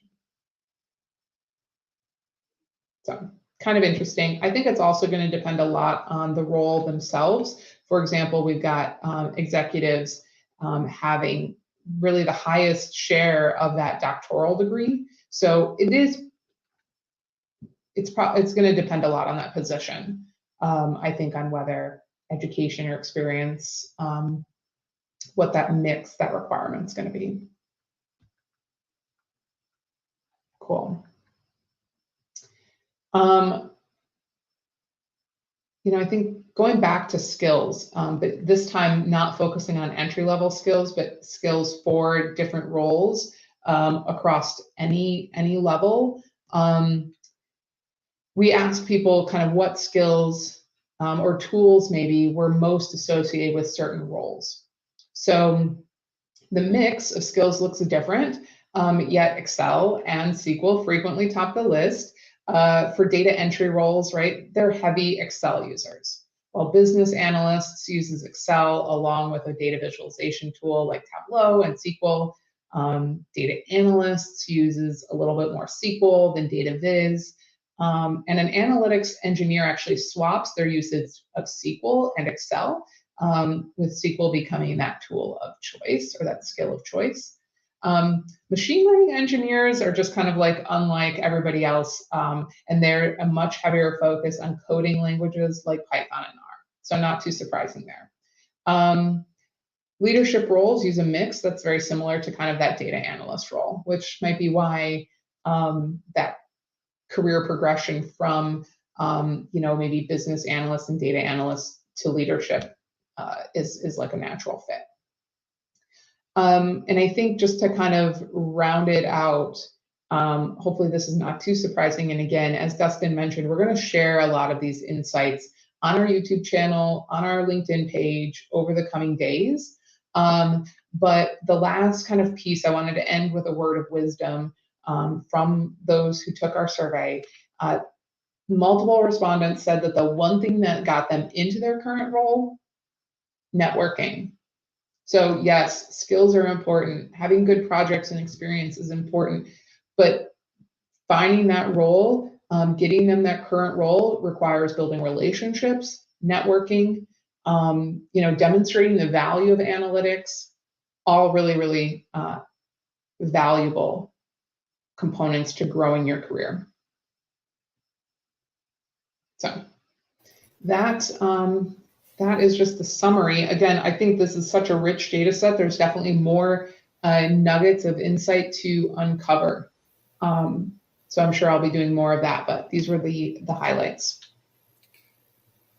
For sure. This is amazing data. And I have to say, this is part of the reason why we did this, right? But having been in the field for over 10 years, like I haven't seen data points exactly like this presented before. Where it's feedback directly from those in the field and kind of summarized in the way that you did that. So I think this is just awesome. And to your point, there's probably so much more insight we can draw out of it. And we want to do that for future summits. We want to continue the survey as well. Yeah. And so to that real quick, I know people were kind of, maybe surprised that Python and R weren't showing up. I would say, again, follow us on LinkedIn because you will have an opportunity to fill out the survey and share your experience with us. Exactly. Yes, for sure. So if you want to be a part of future surveys as well, definitely follow us on LinkedIn. Definitely hit subscribe on the YouTube channel too. We're going to have more content coming here as well. But both great places to get resources, especially resources like sharing out, presentation decks like this or images from decks like this. LinkedIn will be the place that will do that. So follow us on LinkedIn as well as YouTube. And right now too, I did set up a drawing for everyone. There's almost 200 folks or so that were still on until the end here. I did set up a quick drawing.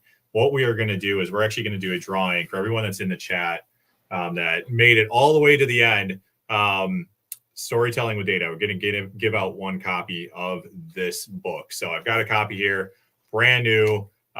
Cole gave the opening keynote, and so we thought it would be appropriate to give out a copy of her book. All you have to do to enter it is, I'm going to share my screen here, enter hashtag Data Careers Summit into the chat, and I'm going to pull up, there we go, that hashtag, and I will draw the winner in let's say 2 minutes, 12:09 Central Time. I'll give everyone 2 minutes to enter it. This is also, so just type hashtag Data Career Summit in the chat to enter, and I'm going to give away a copy of Storytelling with Data by Cole, who gave our keynote, out to someone. Thank you so much to everyone for attending. This hashtag Data Career Summit is the hashtag that we encourage you to share your learnings from today's event too on social media. LinkedIn is a great place to do this. I've already been seeing several posts, screenshots, and other types of learnings being shared on there to this hashtag on LinkedIn. If you use other platforms, feel free to use it there too, but already quite a discussion going on LinkedIn. So definitely post learnings there and go ahead and enter hashtag Data Career Summit into the chat. It's 12:08. We've got 1 minute. Yep. Yeah, I was just going to say, I do apologize that we went over time. Hopefully it's been valuable. I think we've crammed a lot into the last 3 hours it is, right? 4 hours? No, 3 hours. Anyway, I can count. I'm good at numbers. But so I really apologize for being over. Dustin and I do care very much about your time. We understand it's a commitment to stick around for this long. again, I just want to bring it back to the fact that this is the first Data Careers Summit that we've put together. So it's a great learning opportunity for us, but hopefully it's been really valuable for you. Totally. Yep. Absolutely agree. All right. A few more that just came in. It is 12:09. So I think we will draw it right now. Oh, there was one more. We got John's in there. All right, let's go ahead and draw. The winner is going to get, whoever appears on the screen as the winner is going to get a brand new copy of Storytelling with Data. If you are the winner, reach out directly to me on LinkedIn after the event, and I will make sure that you get this to your doorstep. All right, let's go ahead and find out who the winner is. Someone's getting a free copy of Storytelling with Data. Okay, Arjun, go ahead and reach out to me. Congratulations. You've got a copy of Storytelling with Data. Reach out to me on LinkedIn, and we will make sure that we get this to you. So I'm going to stop sharing my screen and just say one final thank you to everyone. Definitely click subscribe on YouTube, follow us on LinkedIn, and Brandy, anything you want to say in closing? No, I mean, I would just thank you everybody for attending. Hopefully you found it valuable. If there's things that you think, more questions that you have, send them our way. We're always looking for, new themes or whatever for our future events. A huge thank you to Dustin for all of his work bringing this event together. It's definitely been a joint effort, and I think it's been pretty great for the first time ever. And then a huge shout out to everybody who gave us their time. We did all of this for free, by the way. Like, this is not my full-time job. It's also not the full-time job of anybody who spoke today, except for maybe Cole, but we didn't pay her. She gave us her time for free, but like, just wonderful, the generosity of the data community. Totally. And I just wanted to shout out, thank you, a huge thank you to everybody who spoke today. For sure. Yeah. And I'm sure anyone that presented today would love to hear from you if you want to send a note of thanks as well. Again, it was a completely free event through and through. All right. Thank you, everyone. Have a great rest of your day. And yeah, we'll see you at the next summit.